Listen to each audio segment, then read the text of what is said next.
Chapter 560. The little boy was also enraged. He stepped forward and kicked that boy with a bruised nose and a swollen face. Placing both hands on his waist, he roared fearlessly, "Who is he to you? If you want to stand up for him, you have to figure out who I am first. I'm telling you. In this Emo Kingdom capital, no one dares to provoke me, little tyrant Xiao Sen." The crown prince sweated profusely from the side. Fuck, you already proclaimed yourself as little tyrant, so what else could the crown prince say? The crown prince wished for nothing more than to go up and cover that child's mouth. He face-bombed and called out, "Jojo." He was thinking about how to put in a few good words for his little brother-in-law to smooth over this matter. This child really hit the jackpot today. This child was clearly very obedient in front of the elders on normal days. Why was he so unlucky today? Arbor turned back in anger and glared fiercely at the crown prince. The fury in his heart rushed up from the darkest corner at once. He rushed forward in 3 steps, picked up his little brother with one hand, and slapped him twice on the back without any explanation. These 2 slaps weren't light either. Our dear Xiao Sen had never suffered this kind of grievance since he was young, and he started crying with a wah. The 2 henchmen beside him were anxious. They rolled up their sleeves, wanting to pick a fight with Arbor as they cursed, "What are you doing? What are you doing? You don't want to live anymore? You even dare to provoke the little sir of our Marquis of Jiyuan's estate?" Seeing that things were getting out of hand, the crown prince hurriedly shouted, "Stop!" Our dear Xiao Sen hadn't seen this lord at first, but when he heard the familiar voice, he turned around and looked like he had seen a relative he hadn't seen in 800 years. He shook his little arms and legs, wailing as he struggled to break free from Arbor's grasp. He raised both hands in Prince Mo's direction and shouted with all his might, "Big brother, big brother. Big brother, save me, big brother." However, his big brother couldn't save him today either. Not only couldn't he save him, but Big Brother also had a bad feeling. It was very likely that he would be thoroughly implicated by this pig of a brother-in-law. It was over. The crown prince stole a glance at the little fellow's expression. It was really over. The little lass had gotten angry. That stoic face was already completely filled with fury, and her eyes were even more blazing. "Come with me. Come with me to someone else's house and apologize." Arbor reprimanded angrily. "You want me to apologize to him?" Xiao Sen jumped up like an angry little animal. With 2 lines of tears on his face, he shouted angrily, "I'm not going. I'm the young master of the Marquis estate. Who does he think he is? His father was just a small government official. I won't apologize to him." The crown prince ran over to cover his brother-in-law's mouth, but it was too late. Xiao Mu had already kicked her younger brother in anger. She was extremely measured in this kick, so it was actually not heavy. It was just that it made our dear Xiao Sen sprawl on the ground. Feeling especially ashamed, he opened his mouth and started bawling loudly. The crown prince hurriedly rushed forward and picked up his brother-in-law. Arbor ignored him. He reached out and pulled the little boy who was being beaten to his side. He patted his dirty little robe and held his little hand. "Don't be afraid. You're a good child. Big sister will definitely make that bad child apologize to you." That little boy was also a tough nut to crack. He looked to be about the same age as Xiao Sen, but he didn't utter a word after being beaten to this extent. He didn't even shed a single tear. Xiao Sen stayed in the crown prince's arms. When he heard Arbor call him a bad child, he immediately refused to comply. He cried and yelled, "I'm not a bad child, I'm not a bad child. Big brother, she scolded me. Big brother." Chapter 561. The crown prince's face was full of helplessness. He reached out and lightly pinched his waist, saying softly, "Shut up, this is your sister. Your big sister is back." Little Xiao Sen's stupefied face was still hanging with 2 lines of tears. His expression was especially comical. The crown prince glared at him, annoyed and amused. He said softly to him, "You've angered your sister quite badly, let me tell you. You have to coax her properly. Otherwise, if you're unlucky, I'll also be unlucky with you. Big sister. The big sister that father and mother often talked about, the one who went to a super large sect to cultivate? Little Qiao San immediately became listless. Look at how you've beaten him up.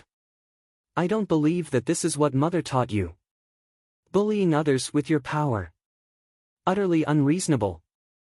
Arbor was so angry that he wanted to go up and beat this stinking brat. The crown prince hurriedly stopped him and smiled apologetically. Jojo, your brother is still young. Don't hit him, don't hit him.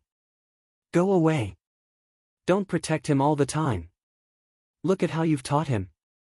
At such a young age, you've earned yourself the title of the capital's little overlord.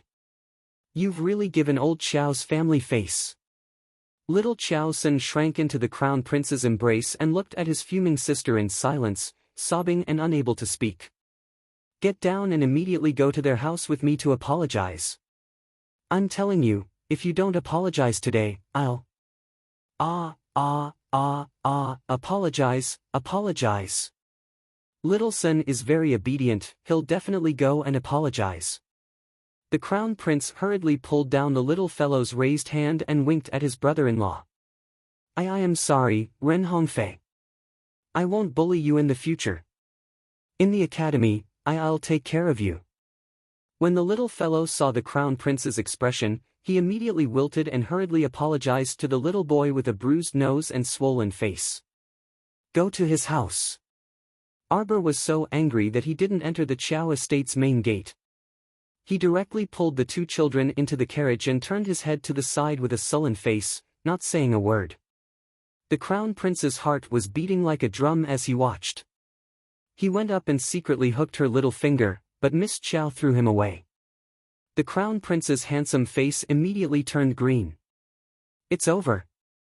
This time, he was really dragged down by his pig-like brother-in-law. What to do? The crown prince's carriage made a detour to the residence of Ren Pengjing, the deputy minister of Taichung Temple. Ren Pengjing was practicing calligraphy in his study when he heard that His Highness the Crown Prince had come. He immediately called his wife and two sons to change clothes and go out to welcome the crown prince's carriage. His mind was in a daze. This official greets your highness. I did not know your highness is coming. Wei Chen did not go out to meet you.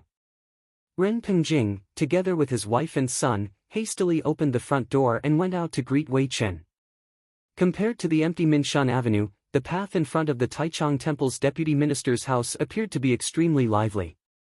When the commoners heard that the crown prince's carriage had arrived at Sir Ren's residence, they hurriedly knelt down to pay their respects. Welcome, your highness. Madame Ren was a typical sweet-tempered woman. Although she was anxious when she saw her youngest son being led over with a bloody nose and a swollen face, she didn't criticize him. Instead, she gently brought her eldest son and second son to greet him. The crown prince was a little embarrassed. He reached out and shook Arbor's little hand. This is the crown princess. Our dear crown princess was in a fit of anger. She couldn't be bothered to pay attention to him and slapped his hand away. Ren Pengjing and Madame Ren were astonished for a moment. When they saw the young lady in front of them clearly, they couldn't help but sigh inwardly and hurriedly went up to greet her. Greetings, Crown Princess. Chapter 562. Qiao San, kneel down. Arbor turned her head and looked at her younger brother sternly. The crown prince, who was despised by his wife, coughed lightly and reminded his brother-in-law that it was best not to anger his sister at this time. Qiao San knelt down aggrievedly and lowered his head. He didn't look like the little tyrant in the academy at all. Arbor led Ren Hongfei to Madame Ren and bowed. Sir Ren and Madame Ren were so shocked that they hurriedly moved away and returned the greeting. Sir Ren, Madame Ren, I'm really sorry. My younger brother was negligent in disciplining him and beat your son to this state. I'm really worried. Arbor said softly, on the way here, I already examined your son. Fortunately, they are all superficial wounds, so I'll give this bottle of pills to your son. Take the red pills orally and apply them externally. He will recover in 2 days. Crown Princess, you're exaggerating. Sir Ren and Madame Ren bowed. Arbor shook her head. It's my younger brother's fault. Arbor glanced coldly at Xiao Sen, who was sneaking glances at her, and said, Xiao Yao, go get the feral. Xiao Yao glanced at the miserable Xiao Sen and hurriedly begged for mercy. Miss, young master is still young and insensible. He won't dare to do this again in the future. Let's forget about it this time. He'll be 8 years old after the new year. Look at the 8-year-old children in other families. Which one of them is as crafty and undisciplined as him? Where are the books and etiquette that he learned in the academy? Arbor looked coldly at Xiao Yao. Are you not going to listen to what I say? Yes. Xiao Yao immediately shriveled and hurriedly turned around to get the feral. Madame Ren wanted to stop her, but Arbor stopped her. She turned around and stared coldly at Xiao Senior. Do you admit defeat when elder sister hit you today? Elder sister, I know I was wrong. Xiao Sen looked fearfully at the cold feral and looked pleadingly at the crown prince who was standing at the side. Prince received his brother-in-law's gaze and hurriedly reached out to pull Arbor's small hand. Jojo, Xiao Sen knows he's wrong. Let's. You're still protecting him. Arbor was furious. He pushed the crown prince's hand away and shouted at his younger brother, hand. Xiao Sen shuddered and raised his little hand involuntarily. Paw! The ruler landed on his tiny palm, causing little Xiao Sen to tremble in pain as he burst into tears. After 3 slaps, Crown Prince saw that his brother-in-law's hands were red and swollen, crying pitifully. He couldn't bear it and went forward to grab his little wife. Jojo, that's enough. Xiao Sen will definitely be obedient in the future. Don't worry, he'll definitely remember this and won't bully his classmates in the future. As he spoke, he quickly winked at Xiao. Senator Xiao Sen wailed, Sister, I was wrong. Sister, sob sob sob. Madame Ren didn't dare to offend the crown prince's brother-in-law and hurriedly tried to dissuade him, saying that it was just children playing around and shouldn't be taken too seriously. After sending off the furious crown princess, the couple looked at each other and pulled their youngest son in front of them to take a closer look. Sure enough, they saw that the wounds on his hands and face had been carefully treated.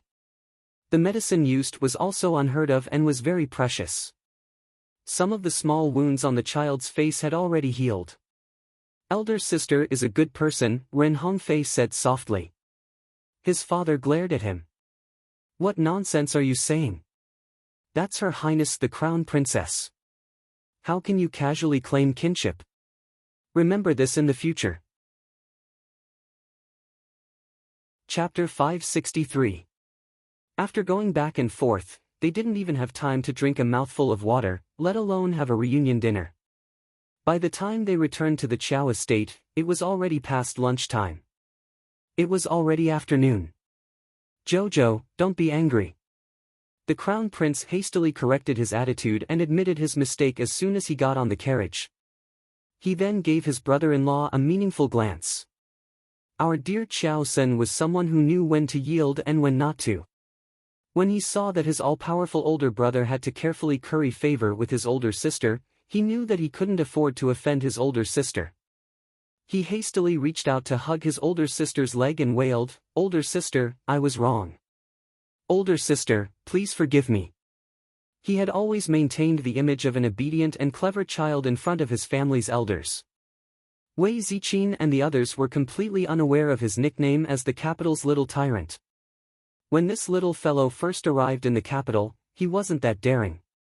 It was mainly after experiencing a few incidents that he realized his older brother was especially capable and powerful, so he started to become increasingly fearless. As long as he suffered any grievances, he just had to cry in front of his older brother, and the matter would immediately be resolved. At first, there were still people who dared to bully him in the academy, but later on, not only did they make a detour when they saw him, but they were also especially fawning over him. When they saw him, they would call him Little Young Master Qiao and were extremely respectful. He would go to his older brother for anything he wanted. If he got into any trouble, he would also go to his older brother. His older brother would run over to his house every 2 to 3 days, and he would bring a lot of gifts every time he came back. He basically allowed the little fellow to take whatever he wanted.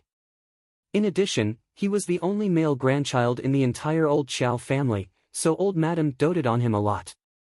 Sometimes, when Wei Ziqin wanted to scold him, old Madame would protect him. This child's one sentence had the effect of hundreds of people responding to his call. Qiao Sen was young and lived an arrogant and luxurious life. How could his little tail not fly to the sky? Now, he finally knew how terrifying his older sister was. If he offended his older sister, even his older brother couldn't protect him. Thus, this older sister was very powerful. He was young, but he knew how to read people's expressions. When he saw that his older sister's expression had softened, he cried even harder and begged for mercy.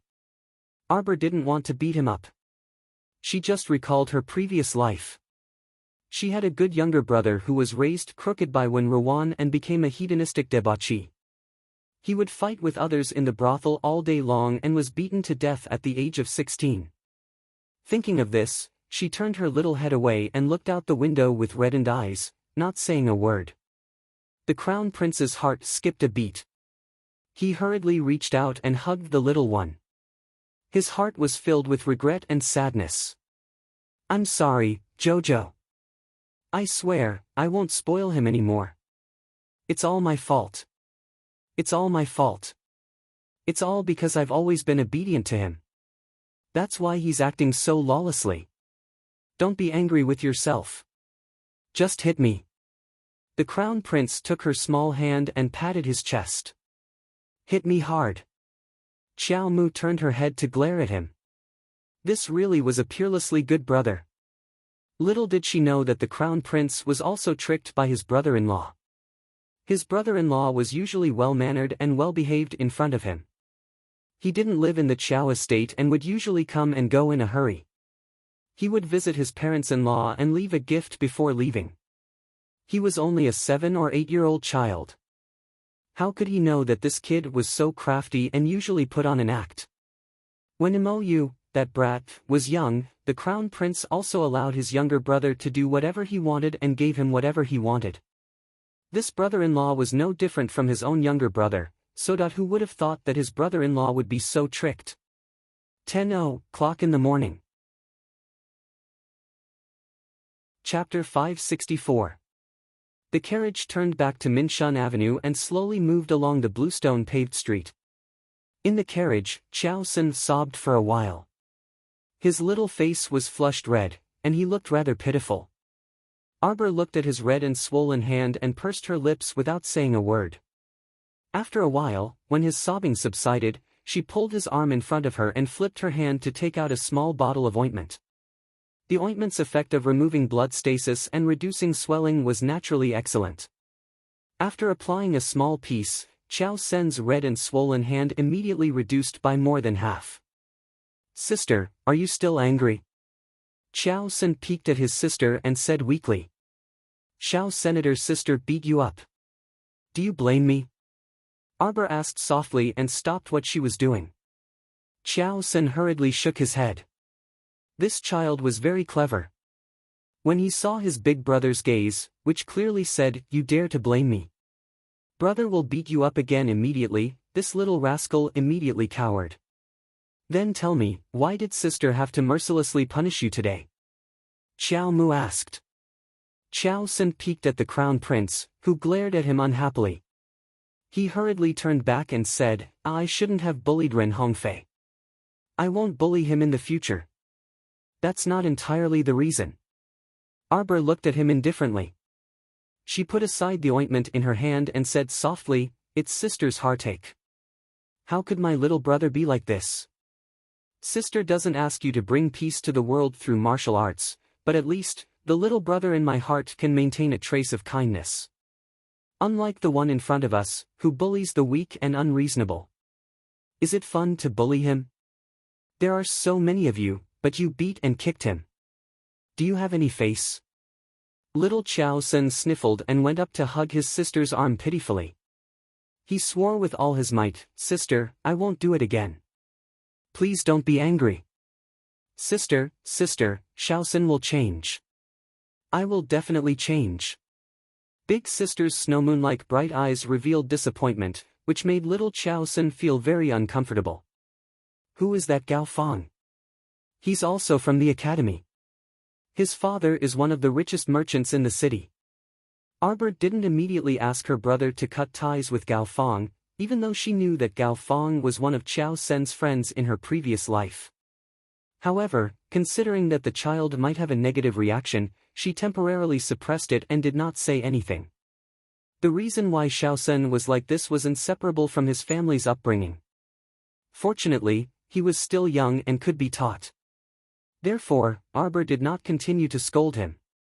Instead, he looked out of the window thoughtfully. She did not believe that her parents would teach Xiao Sen to be such a bully. There must be a reason behind it. At this moment, the carriage had already arrived at the main entrance of the Marquis of Jiayuan's estate. Wei Ziqin was anxiously waiting at the door. She had just heard that when Jojo came back, he happened to see Xiao Sen fighting with someone. This child did not enter the house and directly took Xiao Sen to the other party's house to apologize. She didn't know what had happened and was feeling anxious. When she saw the carriage stop in front of the door, her eyes lit up. Wei Ziqin took a few steps down the stairs with excitement in her heart. She saw the curtain lift and a 14 to 15-year-old girl draped in ice sable fur came out of the carriage. Her otherworldly face, which was made of ice and snow, crashed into Wei Ziqin's eyes, causing her to be dazed for a moment. It was as if she saw Madame Wei's heart was filled with comfort. Her eyes instantly became blurry with tears. The scroll was finished.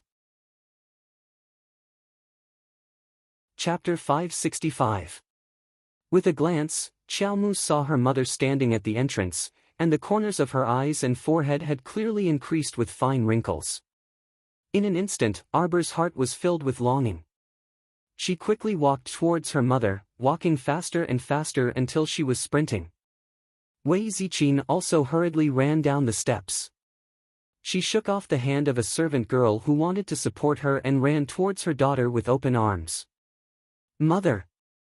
Arbor rushed over and was immediately pulled into Wei Ziqin's arms. Wei Ziqin reached out and patted her on the back. With tears in her eyes, she scolded, "You stinky child. Tell me, what did you tell mother when you left? You said that you'd be back in 3 years if you were fast. What about now? How many years has it been? How many years have you not been back? You haven't even written a letter in 2 to 3 years. You're deliberately making mother worried to death. You child." "I'm sorry, mother." Arbor raised her head with red eyes. She acted coquettishly in her mother's arms and said pitifully, "Something happened and daughter couldn't make it back in time. Look, you're going to be a girl of marriageable age soon, but you're still acting coquettishly in mother's arms." Wei Ziqin smiled through her tears and reached out to poke the little girl's forehead. When she looked up at Imo Lian, who was quickly following behind, her face was filled with embarrassment. "Little Imo, I've made a fool of myself in front of you." "How could that be, Auntie? Let's talk inside." Okay. Jojo's father and second uncle still don't know that Jojo is back. Come, let's go inside first." Wei Ziqin held her daughter's hand and looked at Prince Imo with regret. Crown Prince Imo found his mother-in-law's regretful gaze very strange no matter how he looked at it. What a pity. Wei Ziqin sighed in her heart. She didn't know what was wrong with the great king of the Imo kingdom. Why did he suddenly decree a marriage for his daughter? Otherwise, she would have thought highly of Xiaoma. Xiaoma was a mature and steady child with a good temper. Most importantly, he was filial. It was hard to find such a good boy. Although he was a few years younger than their daughter, he was older and could dote on her. Besides, the two of them were a match made in heaven and could be considered childhood sweethearts. The couple knew Xiaoma well, so they could rest assured leaving their daughter in his care. It was a match made in heaven. But now, sigh. Although her daughter was about to be of marriageable age, in Wei Ziqin's eyes, she was still too young. The palace was also a place full of trouble, so how could she bear to harm her own daughter? However, the king's orders could not be disobeyed. Ever since that strange imperial edict was issued, Wei Ziqin had not eaten much for lunch. Her heart was filled with anxiety. Arbor snuck a glance at the crown prince, then turned and waved at Xiao Sen, who was alighting from the carriage. Xiao Sen skipped forward in small steps, his head shrinking back slightly. When Wei Ziqin saw this naughty and mischievous youngest son, her face turned stern. Xiao Sen, what were you doing at the door just now? Why did you anger your eldest sister the moment she returned? Xiao Sen immediately hugged his mother's thigh. Mother, elder sister has already forgiven Xiao Senior. Little young master, what happened to your hand? A servant girl with a delicate face and a tall figure quickly walked out from Wei Ziqin's side. She bent down and picked up Xiao Sen's small hand, softly saying a sentence. Wei Ziqin's gaze landed on her youngest son's hand. Although most of the swelling on Xiao Sen's hand had disappeared, it was still a little red. It just didn't look as frightening as before. Chapter 566. Wei Ziqin frowned. Donghe, why aren't you greeting eldest miss? You're so unruly. Only then did the maidservant named Donghe put down Xiao Sen's hand in terror. She turned around and gave Arbor a salute. Donghe greets eldest Mississippi. Arbor swept a glance at her before turning to look at her mother. Wei Ziqin smiled. You haven't returned for many years, and you don't know that there are many new people in the family. Let's go in first. Little young master, does your hand still hurt? Donghe followed behind and asked softly. Little young master must be tired. This servant will carry you in. Little Xiao Sen was just about to lie down on Donghe like in the past. Only to see her eldest sister abruptly turn her head, her clear and cold eyes abruptly glared at that servant girl. Let go! This furious shout immediately gave Donghe, as well as the two manservants guarding the door, a huge fright. Donghe seemed to have been bitten by a venomous snake as she hurriedly retracted her hands. Can't you walk by yourself? Arbor was impatient with this kind of young master and young misbehavior. She looked coldly at the maidservant named Donghe. How old are you already? What kind of person are you to hang out with all these dubious people all day long?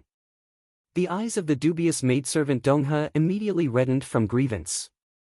She gritted her teeth and lowered her head, concealing the unwillingness in her eyes. Walk properly. How many times has mother told you that you should be scolded by your eldest sister if you don't have proper manners? Wei Ziqin patted her son in annoyance and pulled him into the house.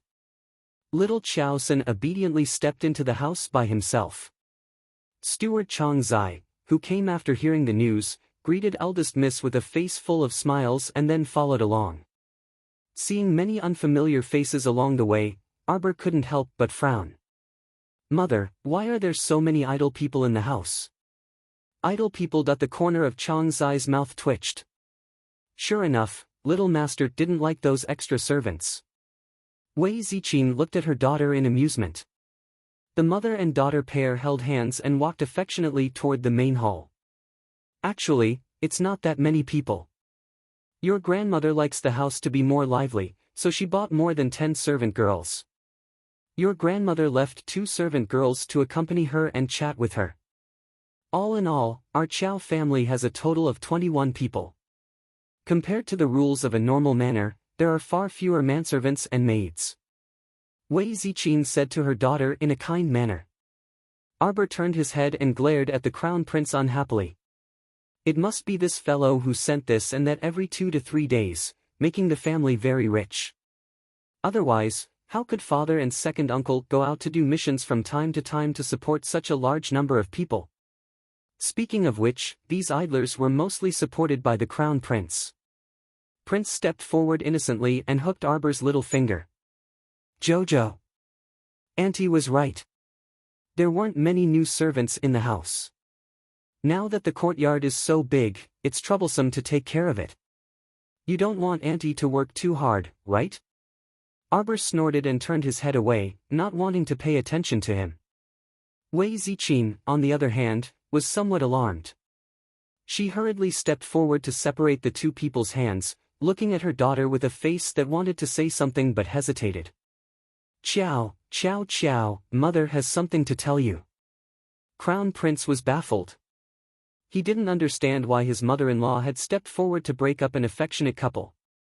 Mother, tell me. What is it? Daughter, this morning, the family received an imperial edict. The great king somehow betrothed you to the current crown prince. Tell me about this. AI. Wei Ziqin sighed.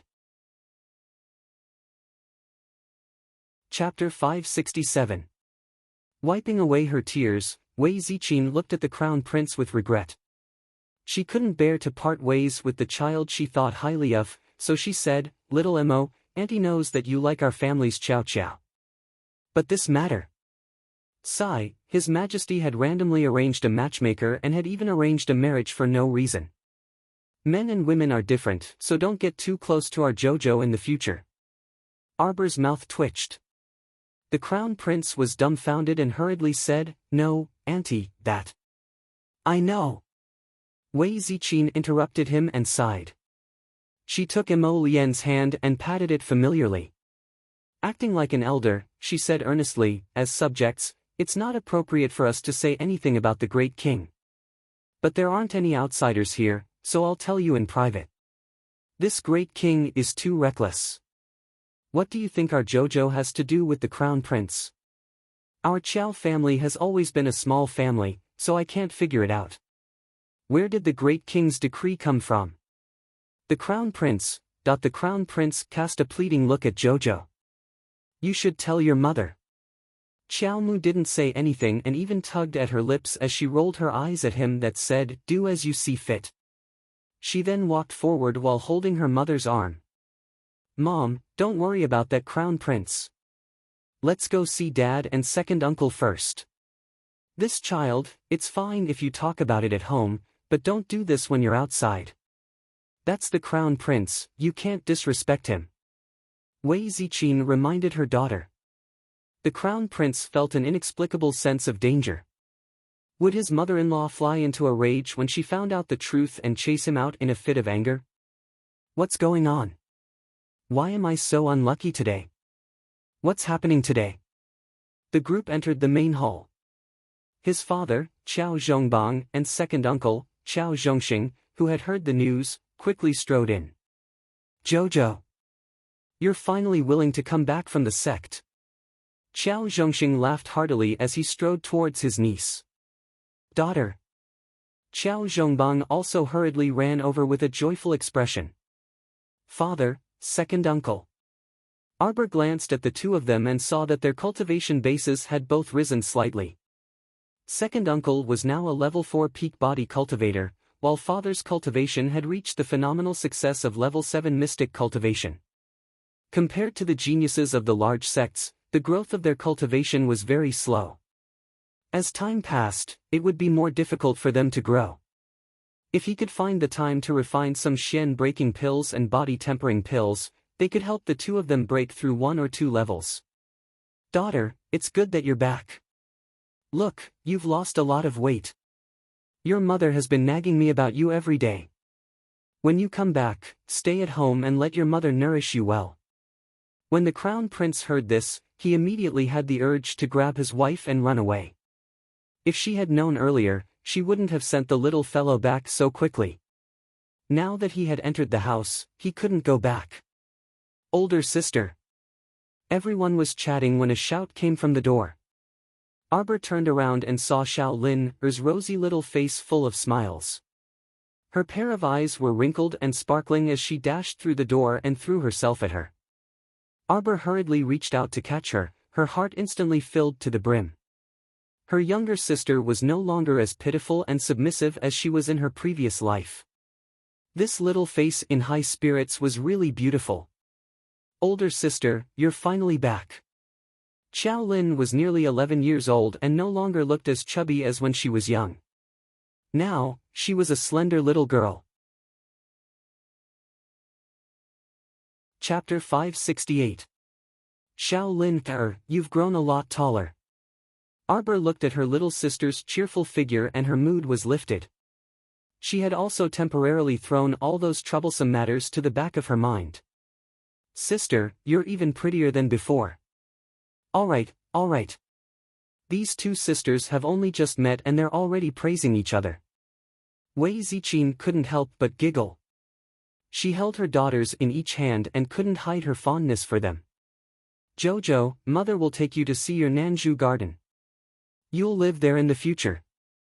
If you don't like it, how about we change? When the crown prince heard that, he was going to live there.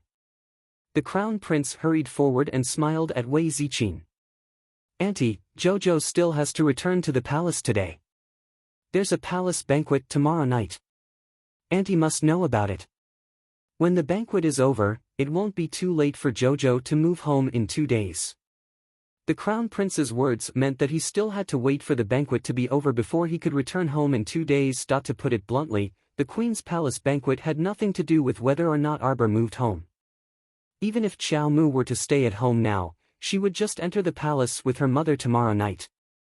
After all, her mother was currently a marchioness with a third-rank title, so she definitely had to attend the banquet and meet the noble ladies of the capital while she was at it. Of course, the banquet wouldn't be a good one. This was inevitable. She would see who dared to provoke her. Arbor's mother was led astray by the crown prince's words. When she thought of the palace banquet, she frowned. Jojo, I don't know what the crown prince's personality is like. When you enter the palace tomorrow, you'll probably have to meet him. I don't know what that great king is thinking. You haven't even reached marriageable age yet and he's already betrothed you to His Highness the Crown Prince. Although there's still some time before the wedding, the status is already set. Her mother began to nag about her daughter's boundless marriage path again, full of worry and worry. Arbor's mouth twitched. She received the crown prince's pleading gaze and couldn't help but curse him inwardly. She snorted and turned her face away. The crown prince hurriedly stretched out his finger to scratch her small palm and gently tugged at her. Arbor coughed and reached out to hold his mother's arm and said softly, "Mother, do you remember what I told you before? There was once when your daughter was almost kidnapped by someone from an evil sect, but was saved by a young hero?" I remember. Of course, mother remembers. Wei Ziqin's face paled at the mention of this. She still remembered that her daughter had told her that someone from the evil sect had taken a fancy to her daughter's talent and wanted to capture her to make her into a puppet. Yes. Actually, that young swordsman is the current crown prince. Wei Ziqin opened her mouth slightly. His Highness saved you. Okay. Arbor nodded. Wei Ziqin said gratefully, "Then mother must properly thank His Highness the Crown Prince when I enter the palace this time." At this moment, the incompetent brother-in-law standing at the side spoke up, "Big brother, didn't Ren Hongfei's parents just call you Your Highness the Crown Prince? Why should mother enter the palace to thank you? Can't she thank you now?" Wei Ziqin abruptly turned her head to look at the slender and elegant young man. Her pair of eyes were already wide open. Mo Lien, Xiao Zhongbang suddenly slapped his thigh. This little Mo was called so coherently that no one had thought about it. Actually, that child Mo Lien seemed to have revealed her name the moment she entered the door. Wasn't the current world surnamed Mo? First 50 clock. First 50 clock at night. Chapter 569. Xiao Zhongbang, Wei Ziqin, and the others were just about to step forward to salute when Mo Lien hastily stopped them. "Uncle, Auntie, there are no outsiders here, so we won't pay attention to those empty formalities." What a joke. His little wife was glaring at him, so how could he dare to let Xiao Zhongbang and his wife greet him? "I didn't deliberately hide it from you before, so please forgive me." "Your Highness the Crown Prince is too serious," Xiao Zhongbang quickly said. "Uncle, Auntie, you can call me Little Mo like you always do at home. Uncle, Auntie, and second uncle are all my elders, so calling me this sounds more intimate." This. Xiao Zhongbang hesitated for a moment, but it was Wei Ziqin who readily agreed. "Little Mo, you're too much. You didn't say anything and made Auntie worry for the entire day." She thought that the great king had randomly arranged the mandarin ducks, but who knew that it was actually a misunderstanding? Arbor stood at the side without uttering a word. She could tell that the crown prince had been putting in a lot of effort to visit her family recently. Look at how happy he had coaxed her mother, calling him little Mo this and little Mo that. In the beginning, perhaps there were still some restraints due to her identity, but after chatting for a while, her mother completely recovered to her usual self. Prince Mo chatted with Arbor's mother for a while before turning to smile at Arbor. See, I already told my future parents-in-law. There's no problem at all, right? Arbor turned her small head and pulled Xiao Lin's hand. Xiao Lin, you triggered your mystic meridians. Xiao Lin nodded vigorously. Last year, a mentor from the Mystic Cultivator Association helped me trigger my mystic meridians successfully. Sister, I'm a level 4 Mystic Cultivator now. A level 4 Mystic Cultivator who wasn't even 11 years old was already considered outstanding talent and excellent constitution. Arbor nodded in satisfaction. Sister can tell that you worked very hard. Xiao Lin's eyes revealed a smile, and she pursed her small lips. While the family was happily chatting, Dong Yi's silhouette flashed at the door. She then swiftly went out and hurriedly ran towards the old madam's longevity court. The old lady had just finished her afternoon nap, and Dong He happened to bump into her as she was getting up. Hearing that Dong He had rushed over, the old madam's eyes flickered slightly, and she said to the head maid beside her, Xiaoyun, bring her in. Soon, Dong He's tall figure appeared before Wang Shi's eyes. Dong He, you came to find me in such a hurry. Did something happen on master's side? Old madam held a cup of tea and drank it unhurriedly. Her eyes swept over Dong He who was kneeling in front of her without batting an eyelid. Dong He hurriedly crawled to old madam on her knees and deliberately squeezed out 2 drops of tears. Old madam, I'm afraid you still don't know. Young miss is back. What? The old lady was shocked. At the mention of Arbor, her heart was filled with a pair of icy eyes, and the hand holding the teacup froze for no reason. Dong He didn't detect old madam's abnormality and even added fuel to the fire as she complained, young miss really is an old-fashioned and strict person. As soon as she entered the house, she beat up little young master without any explanation. Little young master is only so old. What does a 7 or 8-year-old know? Young miss beat little young master's palm until it was red and swollen. It really makes one's heart ache. Madam actually didn't say anything and just let young miss do as she pleased. This servant really can't stand it anymore. Moreover, old madam, young miss has been back for so long, but she actually didn't come over to pay respects to you.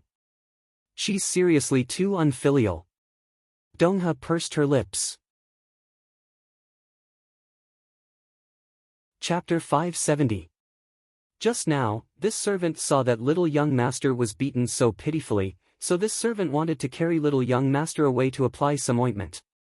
Who knew that eldest miss would berate this servant without any explanation and even say that this servant is that kind of indecent person?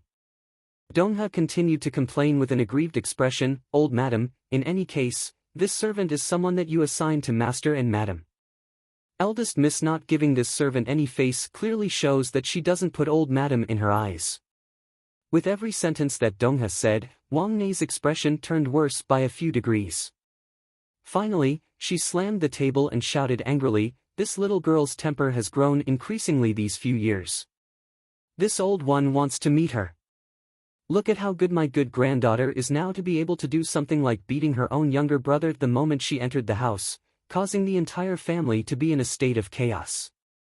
Having achieved her goal, Dong He secretly revealed a sinister smile. She hurriedly wiped away her tears and stood up, following old madam with small steps. Xiaoyun frowned and caught up with old madam's footsteps. She whispered, old madam, you're going to the antechamber by yourself? Then why are you looking for eldest miss? Don't forget, eldest miss's current status is completely different. Early this morning, His Majesty issued a marriage decree and has already betrothed her to His Highness the Crown Prince.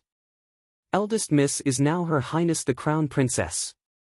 There's a difference between a monarch and a subject. If you rashly rush over to reprimand her like this and someone with ulterior motives finds out, they will definitely make a big fuss about it. Thinking carefully, old madam almost broke out in a cold sweat. She turned to look at Xiaoyun and nodded repeatedly. Xiaoyun's words are very true. Seeing that old madam was actually about to back down, how could Donghe be willing to comply? She hurriedly added fuel to the fire and said, "Old madam, even if eldest miss is now Her Highness the Crown Princess, the current great king is also someone who pays attention to filial piety. Could she disrespect her grandmother just because she was the crown prince consort?" This servant heard that when the Empress Dowager was ill, His Highness the Crown Prince had also attended to the Empress Dowager for several days. As the Crown Prince's official wife, the Crown Princess is a role model for the entire world. The word filial piety is enough to firmly suppress her. "Donghe, why are you stirring up trouble here? What intentions did he have? Could it be that you want to see the old madam and the Crown Princess at odds?" She had long known that this Donghe wasn't a good person. Although she was quick-witted, she was too scheming. If Xiaoyun knew that Donghe was here today to pick a fight with the Crown Princess, Xiaoyun would really regret not blocking her at the door and directly chasing her out. As servants, all they had to do was to be tactful. How could there be so much trouble? This Donghe was probably reprimanded by the Crown Princess and couldn't hold back her anger, so she ran over to challenge the old madam to stand up for her. However, the old madam was already so old. Recently, she had become more and more powerless. In fact, the right way to go was to enjoy her old age safely. Why would she bother arguing with a junior when she had nothing to do? "Sister Xiaoyun, what are you saying?" "All right, help this old woman over to take a look." Donghe's words were somewhat reasonable. Even the current crown prince didn't dare to be unfilial. She didn't believe that her granddaughter would dare to be disrespectful to her. "When this servant left the antechamber just now, I heard them talking about it. It turns out that the young master who often comes to our residence to visit Madam and Master is His Highness the Crown Prince." "He's the Crown Prince?" Wang Nei was shocked. Soon after, she couldn't help but sigh. Such a graceful and elegant young man, this old woman felt at first glance that he was either wealthy or respectable. However, I didn't expect that his status would be so high. Chapter 571. When elderly lady was helped into the room, everyone was happily chatting. As soon as elderly lady Wang entered, the entire living room was dead silent. Everyone stood up to welcome elderly lady Wang and stole glances at each other. Seeing that elderly lady Wang didn't come with good intentions, they couldn't help exchanging glances. On the other hand, Arbor didn't say anything. When her mother stood up, she also stood up and bowed to elderly lady Wang with her mother before sitting down. No one could find fault with this etiquette. However, elderly lady Wang was furious and disliked the little stoic no matter how she looked at her. She had a stoic expression on her face all day, and it was the same for 7 to 8 years. It was as if someone owed her a huge debt. "Xiao Sen, come to grandmother." After elderly lady Wang sat down, she beckoned to Chao. Senator Xiao Sen bounced over, and elderly lady Wang pulled up his small hand. When elderly lady Wang saw that her grandson's hand was indeed still red and swollen, her expression changed abruptly, and she turned to berate Arbor. "Eldest lass, so what if you're back? Is there a need to cause such a big commotion? This is your biological younger brother, not someone picked up from the streets. Look at you, you dragged him to someone else's house to torment him as soon as you came back, beating and scolding him. This old one and your parents aren't dead yet. It's not your turn to meddle in your younger brother's upbringing." Arbor's icy gaze shot straight at elderly lady Wang. The sharp glint in her gaze immediately frightened elderly lady Wang so much that her heart skipped a beat. Elderly lady Wang hadn't seen this lass for several years, but she didn't expect her gaze to be even sharper now. This gaze was practically able to cut open her old bones. However, elderly lady Wang currently valued this little grandson and couldn't bear to see him suffer any grievances. Even if she was a bit cowardly, she still couldn't resist standing up for her grandson. Dongha stood next to elderly Lady Wang and pursed her lips as she secretly snickered, waiting to see eldest Miss suffer. All of a sudden, eldest Miss stood up abruptly, and a pair of icy eyes abruptly shifted to her. The front hall was so silent that one could hear a pin drop. Dongha felt that her heart was about to leap out of her chest. In a flash, eldest young Miss had already arrived in front of her. Without any explanation, a heavy slap landed on her cheek. This slap was truly beautiful. Dongha immediately opened her mouth and spat out a mouthful of blood that was mixed with 2 teeth. She fell to the ground with a plop and started whimpering. Her pupils constricted and were filled with disbelief and terror. The old lady was so frightened by the servant girl's actions that her face drained of color. She thought that the servant girl had rushed up to hit her, but it turned out that the servant girl next to her had attacked her. She suddenly remembered that a few years ago, she had called upon the 2 grandnephews of the Wang family to fight with her. At that time, her granddaughter was only 7 years old. At that time, she had not been able to gain any advantage from her hands. Ever since she was 7 years old, this girl had always been fierce and no one dared to bully her. "Old madam, is this what you taught? A little servant girl also dares to turn her nose up at me. What kind of thing is she?" Arbor berated, scolding mercilessly. A servant girl, dressing herself up like a concubine, wearing red and green and acting coy all day long and showing off her right and wrong. She doesn't have the slightest bit of a servant girl's duty. Causing the entire household to be in a foul atmosphere. Hurry and come. Immediately drag her away. Even if you want to sell her or beat her to death, make her disappear from my sight immediately. Don't disgust me. Chang Zai immediately jumped out tactfully. With a wave of his hand, he instructed 2 manservants to go up and twist Dongha's arm. Chapter 572. Old Madam was so infuriated that her chest heaved up and down repeatedly. She pointed at Arbor and said, "You," for a long time, but she couldn't utter a complete sentence. Her eyes were so furious that they were about to spit out flames. "What right do you have to sell me? What right do you have to sell me? I'm Old Madam's person." Dong He's arms were twisted by the 2 manservants, and her eyes couldn't help but widen as she struggled non-stop. Her head of jewelry and jade shook, and her disheveled appearance cut a sorry figure. Arbor's belly full of anger instantly exploded, and he fiercely kicked that last Dong He, sending her flying out from the 2 manservants' hands. She fell to the ground fiercely, and her head knocked against the thick stone slab, instantly creating a bloody hole. The surroundings were dead silent. All the servants stared at the enraged eldest miss with fear and trepidation. They only felt as if their hearts were gripped by a giant palm, and they were so frightened that they were somewhat unable to breathe. "What right do I have to sell you?" Arbor shouted sternly, then turned to Steward Chang Zai and roared, "Go and bring her indenture contract here. Immediately."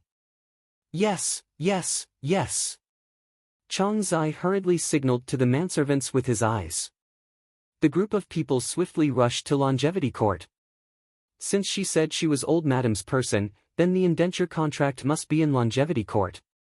Old Madam looked on helplessly as that group of manservants accepted Arbor's order without any moral integrity and openly ran to her court to search for the indenture contract. She was so angry that her chest kept panting, and she was almost unable to breathe. Not a moment later, a few quick-witted manservants dug out the indenture contract, and a thin stack was handed over to eldest Mississippi. "Do you see this? Your indenture contract is now in my hands. If I want you to live, you'll live. If I want you to die, you'll die for me." Arbor waved the slave contract in his hand, scaring Dongha, who was curled up on the ground, to the point that she scrambled to the old lady's side and cried, "Old lady, save me, old lady, save me." That was a weeping pear blossom bathed in the rain, her coquettish eyes brimming with charm. That last Dongha's entire body was trembling. Seeing that Old Madam was panting heavily without making a sound, she looked up in Qiao Zhongbang's direction and crawled towards him while crying. "Master, master, save me." He knew that the old lady was up to no good again. This Dong He, judging from her enchanting appearance, was definitely someone who wasn't content with her marriage. Most likely, the matriarch had even promised her that if she found an opportunity, she might even promote her to be her father's bed warmer. Xiao Sen was ruined by you demons. Arbor stepped forward and stomped on Dong He's back, directly making her lie there and unable to move. Drag her out, flog her 30 times, and immediately sell her. From now on, this will be the outcome of whoever dares to talk nonsense again. Arbor said coldly as he ruthlessly stomped on Dong He's back with his small foot. Dong He howled as she was dragged out. She never expected that she would become a part of the play when she only came to watch the show. Old Madam was so angry that she sat paralyzed on the ground. She pounded the ground and wailed, "My descendants are unworthy. My descendants are unworthy. Ah, I'm already so old, but I'm being humiliated by my granddaughter like this. I can't live anymore. I can't live anymore." As he spoke, he patted his chest and gasped for breath. Qiao Zhongbang awkwardly glanced at the crown prince, who was sitting calmly on the side.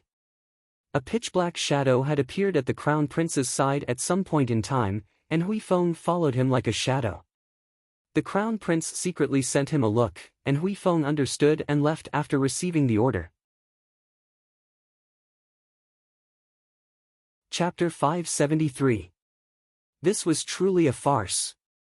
His mother had only stopped for a short while, so why did she start making a fuss again as soon as eldest miss returned? She clearly knew that his eldest miss wasn't someone who was easy to bully. This old lady. Qiao Zhongbang couldn't help but rub his aching head, secretly blaming his mother for being so meddlesome. He had already investigated the matter of his younger son being beaten. It was indeed due to his parents' negligence in disciplining him that he deserved to be beaten and punished. He had originally intended to personally make a trip to Sir Ren's residence tomorrow to apologize to him. What the hell is this old lady doing? She rushed over to rebuke his eldest miss just because a servant girl made a fuss in front of her. This was truly vexing. If it weren't for someone instigating them, no one would have thought of informing old madam today. Why would she come over on her own? Qiao Zhongbang wasn't a fool and connected the dots after thinking carefully.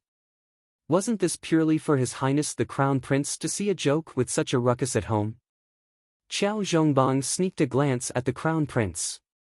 Seeing that the Crown Prince had a calm expression and didn't say much, he couldn't help but relax slightly. After Hui Feng left to carry out his orders, the Crown Prince sneered inwardly. That servant girl called Dong something was extremely audacious and actually angered his darling Qiao so much that her face flushed red. As such, she still wanted to smoothly report to the broker house after leaving the Qiao estate. Dong he didn't know that her fate was already sealed. After being punished with 30 whips, she was thrown at the door like a rag, waiting for the broker house's people to come and take her away. She was full of resentment and indignation as she cursed, so what if the Qiao estate's eldest miss is great? So what if the crown princess is great? One day, I will avenge today's grievances. Just you wait. Impeach. The two servants disliked her and directly stuffed her mouth with a rag. Mother, please get up first. Wei Ziqin sat still with a cold expression, but Qiao Zhongbang couldn't sit still anymore. He couldn't possibly watch his mother sit on the ground like a village woman and make a scene in front of the crown prince. You unfilial son. The old lady slapped Qiao Zhongbang in the face.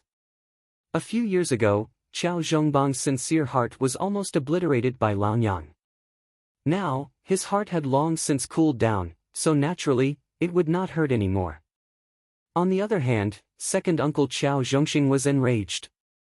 He stood up with a whoosh and said angrily, Mother. What are you doing? Have you had enough? You guys, why aren't you helping old madam back to longevity court? Ah, the son is unfilial and the daughter-in-law is unvirtuous. Ah, his descendants are unworthy. What's the point of me living? Just let me die. The old lady howled, wailing to the heavens. Qiao Zhongbang got up quietly and ignored her. Arbor coldly glanced at the old lady. Suddenly, he flipped his hand and took out a small bottle of liquid medicine from his inner world. He slowly walked over to the old lady and handed it over. "Here, drink it." The old lady's eyes widened as she looked at him. Her lips involuntarily trembled. What is this?" "Poison. Drink a mouthful, and I guarantee that you'll die thoroughly." The old lady's face drained of color as she raised her head. Everyone in the courtyard was even more silent. They pursed their lips and didn't make a sound.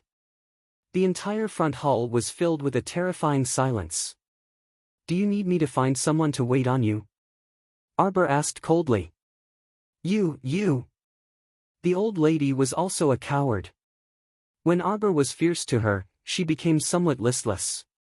Looking into Arbor's emotionless eyes, her entire body couldn't help but tremble.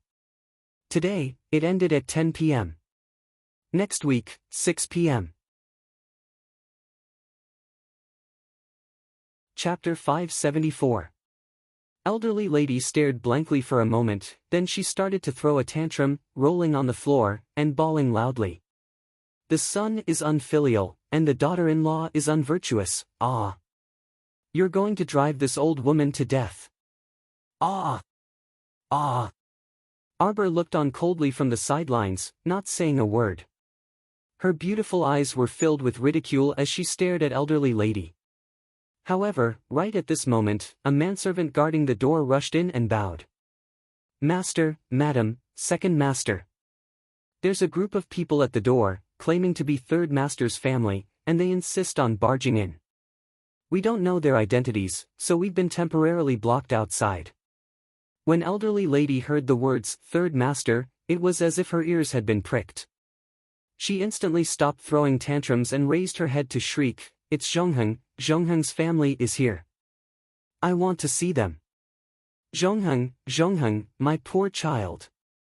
You're here to save your old mother." Wei Ziqin stood up and pulled the two children to the side, not bothering to pay attention to this wailing old woman. She was about to be annoyed to death by this old woman.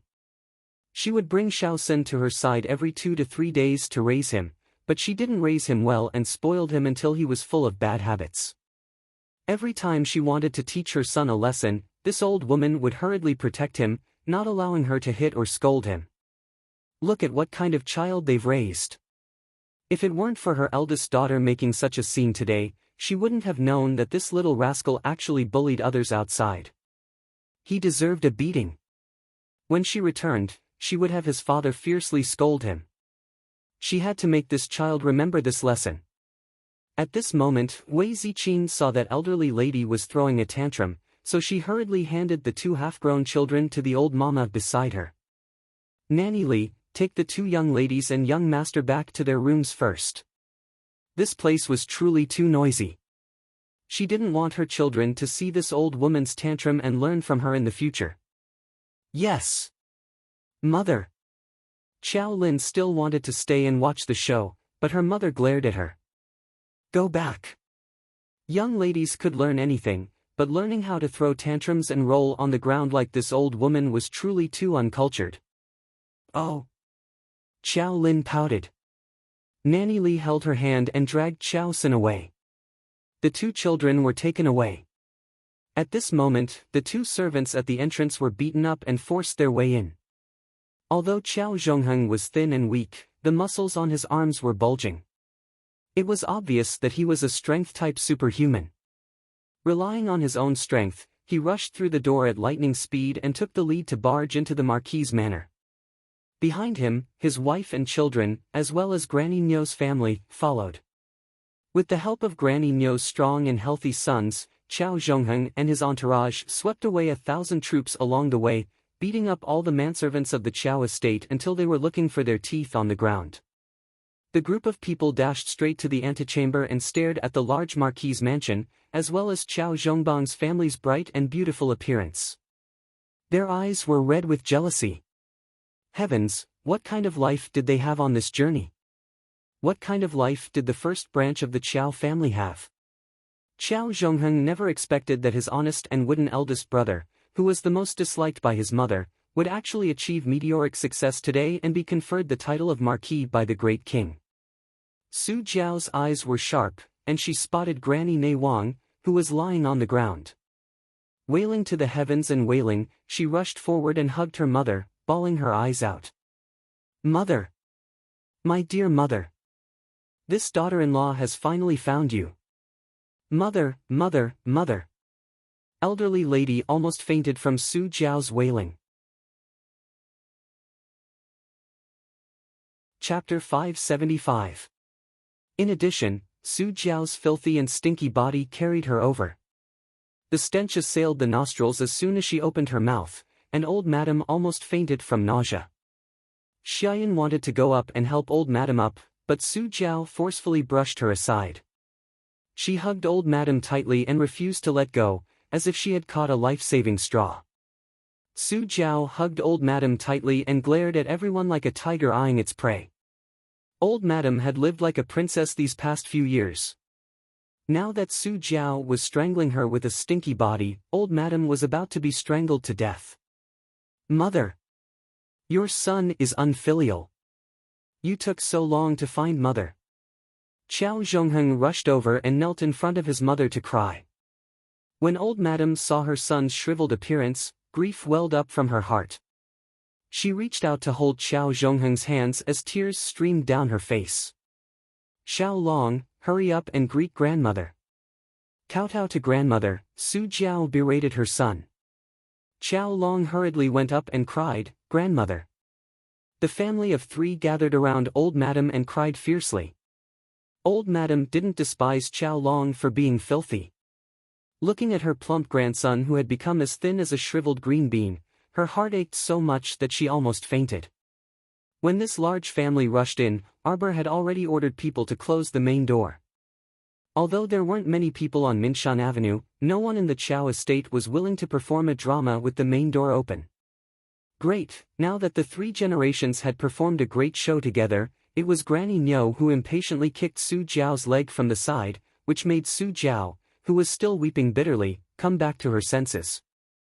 "Mother, how have you been these years?" Su Jiao pretended to wipe her tears as she stole a glance at her sisters-in-law sitting on the side. The moment he saw this, he was immediately filled with anger. Wei Ziqing's face was fair and delicate, with only a few faint wrinkles at the corners of her eyes. She wore a lotus-colored jacket embroidered with peonies, paired with a flower-sprinkled pleated skirt of the same color. She looked like a rich and noble person. The most hateful thing was that Wei Ziqing had been sitting there without batting an eyelid from the beginning until now. No matter how Qiao Zhongheng's family of three kicked up a fuss, she didn't say a word for a long time. This behavior infuriated Su Jiao into gnashing her teeth. In the past, when she was at home, she was the most popular in front of the old lady. In terms of food and clothing, how could Wei Ziqing compare with her? But now, her family of three was like beggars begging on the streets, while Wei Ziqing had been gloriously promoted to the Grand Marquise Estates Madam. She was dressed in silks and satins, and she was also eating exotic delicacies. This disparity was so great that it made Su Jiao's entire heart twist fiercely.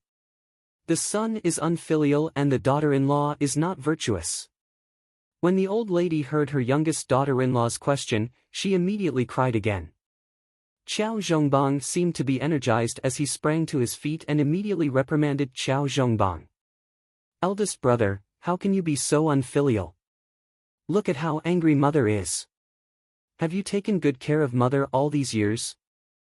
I told you that mother can't do without me to take care of her." Su Jiao squeezed out 2 drops of tears and said bitterly, "Mother, how about letting your daughter-in-law and eldest grandson take care of you in the future?" Okay. Okay. Elderly lady repeatedly agreed. "But will eldest brother and the others welcome us?" Su Jiao deliberately asked, and the corner of her eye twitched as she instigated Wei Ziqing with a glance. "He dares not to welcome us." Elderly lady immediately roared with vigor, "We're all brothers of the same family, blood-related brothers who won't leave even if they're beaten to death. If he can bear to part with that face, he'll chase you all out along with this old lady." Chapter 576. Wei Ziqing felt as if she had swallowed a fly. All these years, she had attended to this old woman in the morning and at night. Every time old Madam was sick or in pain, she would stay by her bedside to take care of her, but she had never received a word of praise. Now, she was constantly saying that her son was unfilial and her daughter-in-law was unvirtuous. She was so aggrieved that her eyes reddened. This old woman didn't ask anything and just made the decision to let Qiao Zhongheng's family of 3 move in. Arbor sat next to his mother and held her hand as he gazed at her comfortingly. He said softly, "Mom, don't worry, I won't give them the chance to get involved." Wei Ziqin immediately patted her daughter. Although her eyes were red, her voice was resolute. "Don't worry about this matter. Mom won't let them get what they want." She was now a legitimate third-rank marchioness personally conferred by the present emperor and had the title of noble lady. It was absolutely impossible for Su Jiao to bully her and use her as a stepping stone like before. Besides, she wasn't stupid. Looking at today's situation, not only was Su Jiao's family delusional about moving into the Marquis' estate, even Granny Nyo's family, who had nothing to do with them, wanted to move in and reap benefits. How could she allow these rat droppings to come in and cause a great disturbance in the Qiao estate? Since Mom said so, Arbor continued to sit and ignore the matter. He only rummaged through his storage talisman and took out an item, slapping it on the small table. Elderly lady turned her head when she heard the sound. When she saw the red paper on the table, she thought of something, and her eyelids suddenly twitched. As the mistress of the Marquis' estate, Wei Ziqin had already walked up and gazed coldly at Su Jiao, who was putting on a good show. "Third sister-in-law, don't drag old Madam into acting. No matter what you say, your family of 3, along with Granny Nyo's family, can't move into the Marquis' estate. This is an estate bestowed by the present emperor, and not just anyone can live in it. You!" Su Jiao had already aged quite a bit from being exposed to the elements, and her face was even darker from anger now. She vigorously shook old Madam's hand that was supporting her. "Mother-in-law, look at what eldest sister-in-law is saying. She clearly doesn't want to acknowledge us as her relatives." Granny Qiao immediately trembled in anger. She turned around and pointed at Wei Ziqin as she cursed, "Vicious woman. Where do you want to send my son and grandson? You vicious woman. Do you believe that I will immediately ask Zhongbang to divorce you?" The head maidservant by Wei Ziqin's side, Chunying, was so angry that her face turned red. She had seen how Madam treated old Madam all these years. It was a good thing to be considerate. Which family's daughter-in-law could do this? Even a lowly servant like her couldn't stand it anymore. Old Madam, she was really an ingrate. Arbor coldly glanced at Qiao Zhongheng's family, who were jumping up and down. He picked up the piece of paper and walked to old Madam's side. He supported his mother and said, "Old Madam, don't tell them that my mother is now a third-rank noble lady. She's also not someone that can be divorced just because some random person says so. I really don't believe what you're saying. Moreover, the family division document is written clearly. Do you want to look through it again and recall it?" Old Madam Qiao was so infuriated by Arbor's eccentric tone that she fell backwards on the spot. Su Jiao made a big fuss as she supported old Madam. She turned her head and angrily rebuked Arbor, "Eldest young miss, is it? After not seeing you for a few years, your words have become even sharper and more unkind. There's no place for you to speak when the elders are talking here." Chapter 577.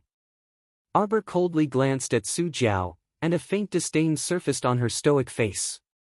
"With my current status, I'm sorry, but I really do have a place to talk." She suddenly wanted to ruthlessly bully others. What should she do? It wasn't good to bully others. But facing these greedy and hypocritical faces, she really didn't want to continue enduring. Why should she let her mother suffer in front of these people? Could it be that if they endured, these people would be willing to let their family off? Su Jiao's expression abruptly changed. On the side, Qiao Long couldn't take it anymore and roared, "You little bitch, you dare to speak to my mother like this?" He rushed up and aimed a slap at Arbor's small face. In the past, Qiao Long was the entire family's ancestor. Who dared to throw a tantrum at him? Now that he entered the eldest branch's marquis's estate and saw that the eldest branch's family, who could only wear cotton clothes and live in a rundown house, were all well-fed and well-fed, he truly felt extremely unbalanced. In front of grandmother, Qiao Long was the greatest ancestor. Even if he slapped this eldest cousin's sister, she could only swallow her teeth and blood. However, her hand hadn't even touched a strand of Arbor's hair when her face suffered a heavy slap. Impudent! Mo Lien flashed to Arbor's side and pulled her into his embrace. He bellowed angrily, his expression abnormally furious. He really didn't know that when Xiao Qiao was in the village, she was bullied like this. This half-grown brat dared to lay a hand on his Jojo at this time. It was evident that he was used to being unruly at home and being violent. He truly had a lot of guts. Immediately afterwards, the main door abruptly opened, and several dozen guards armed with sabers and swords rushed in. They surrounded Granny Nyo's family and Qiao Zhongheng's family of 3, and their sabers and swords flickered as they uniformly pointed their sharp points at the deathly pale Qiao Zhongheng and company.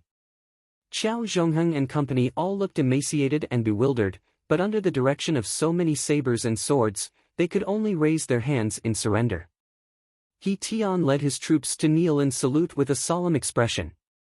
This subordinate greets the crown prince and crown princess. This subordinate failed to protect his master. The crown princess was shocked. Please punish me, crown princess. Arbor shook his head and motioned for him to get up. The eyelids of Qiao Zhongheng and the others twitched violently. They all wore dumbfounded expressions as they stared blankly at Prince Mo and their eldest niece, who were surrounded by people.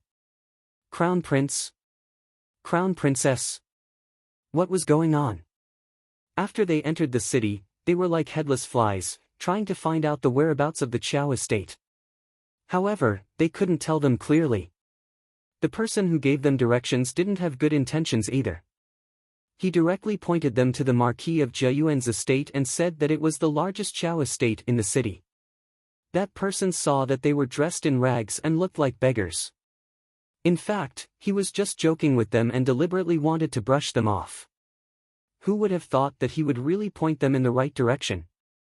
When he saw that Qiao Zhongheng's family of 3 were really relatives of the Marquis of Jiayuan's estate, the person who had been leading the way to watch a good show was so scared that his legs turned to jelly, and he had long since slipped away. Qiao Zhongheng and company went straight to the Qiao estate as soon as they arrived, so they didn't find out what was going on at all. They only knew that his older brother had been promoted and made a fortune, silently becoming a marquis. Qiao Zhongheng was very envious and thought that he had to bring his wife and children to live in the marquis's estate no matter what. No matter what, he had to cling to his big brother. When the time came, he might even be able to become an official. Now that the situation had suddenly changed, Qiao Zhongheng's family was scared out of their wits. Chapter 578. He Tian's furious shout was heard. A bunch of unruly commoners. Why aren't you paying your respects to the crown prince and crown princess when you see her?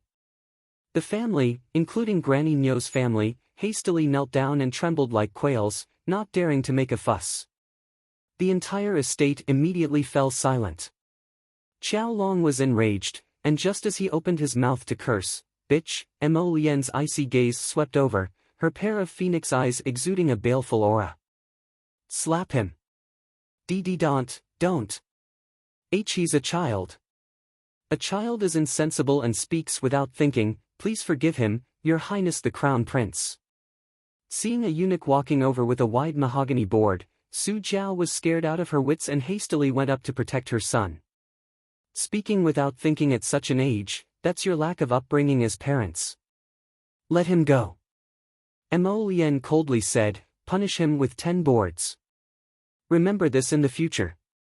Su Jiao howled and wanted to pounce forward, but she was immediately dragged away by 2 vicious soldiers. She screamed with reddened eyes as she watched Qiao Long being dragged away by a soldier to the side. The eunuch used the wide board to slap her son's mouth repeatedly. Qiao Long had never suffered such humiliation in his life. His mouth was hit again and again, and after the 10 slaps, one of his teeth fell out. He roared with a mouth full of blood, "You little bitch, you really dared to hit me? Who do you think you are, you? You dared to treat me like this in front of grandmother? If I knew earlier, I would have strangled you to death back then."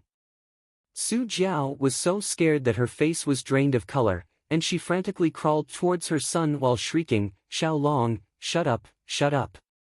Overwhelming fury surged in Mo Lian's eyes, and she raised her hand to shout angrily, "What are you still standing there for? You refused to mend your ways and spoke rudely against the crown princess. Drag them out and beat them to death."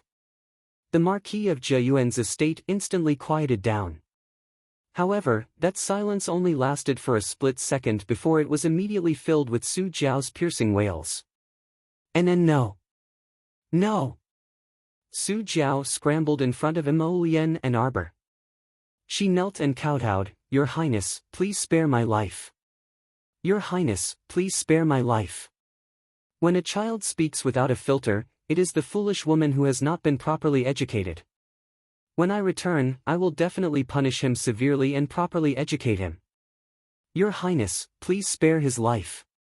She looked up and saw Prince Mo pursing his lips and not saying a word. She quickly rolled over to Arbor, wanting to hug his leg.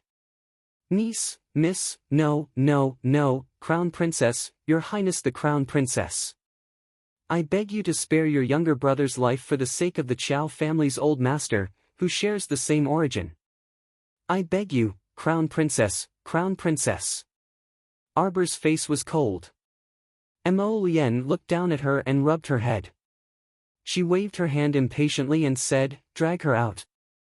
2 soldiers immediately dragged Xiao Long to the front yard. Su Jiao's vision darkened, and she repeatedly begged for mercy, her head banging against the ground. Granny Niu and company were so frightened that they couldn't make a sound. The young lady kneeling behind Granny Niu was around 15 or 16 years old. She secretly looked up at the enraged crown prince with an intoxicated expression. Was this the current crown prince? He was so young and handsome, and he also had so much power and influence. Wei Mingli's maiden heart thumped wildly, and she was practically unable to shift her gaze away.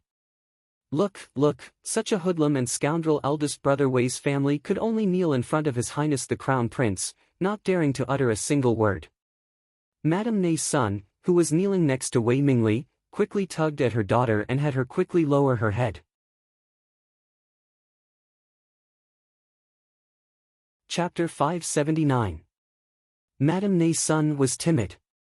In front of the Crown Prince, she was alarmed and scared when she saw her daughter staring at that person's face without any etiquette.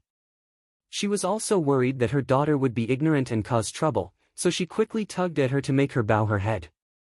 Of her 3 daughters, 2 had starved to death, so she only had this one daughter left.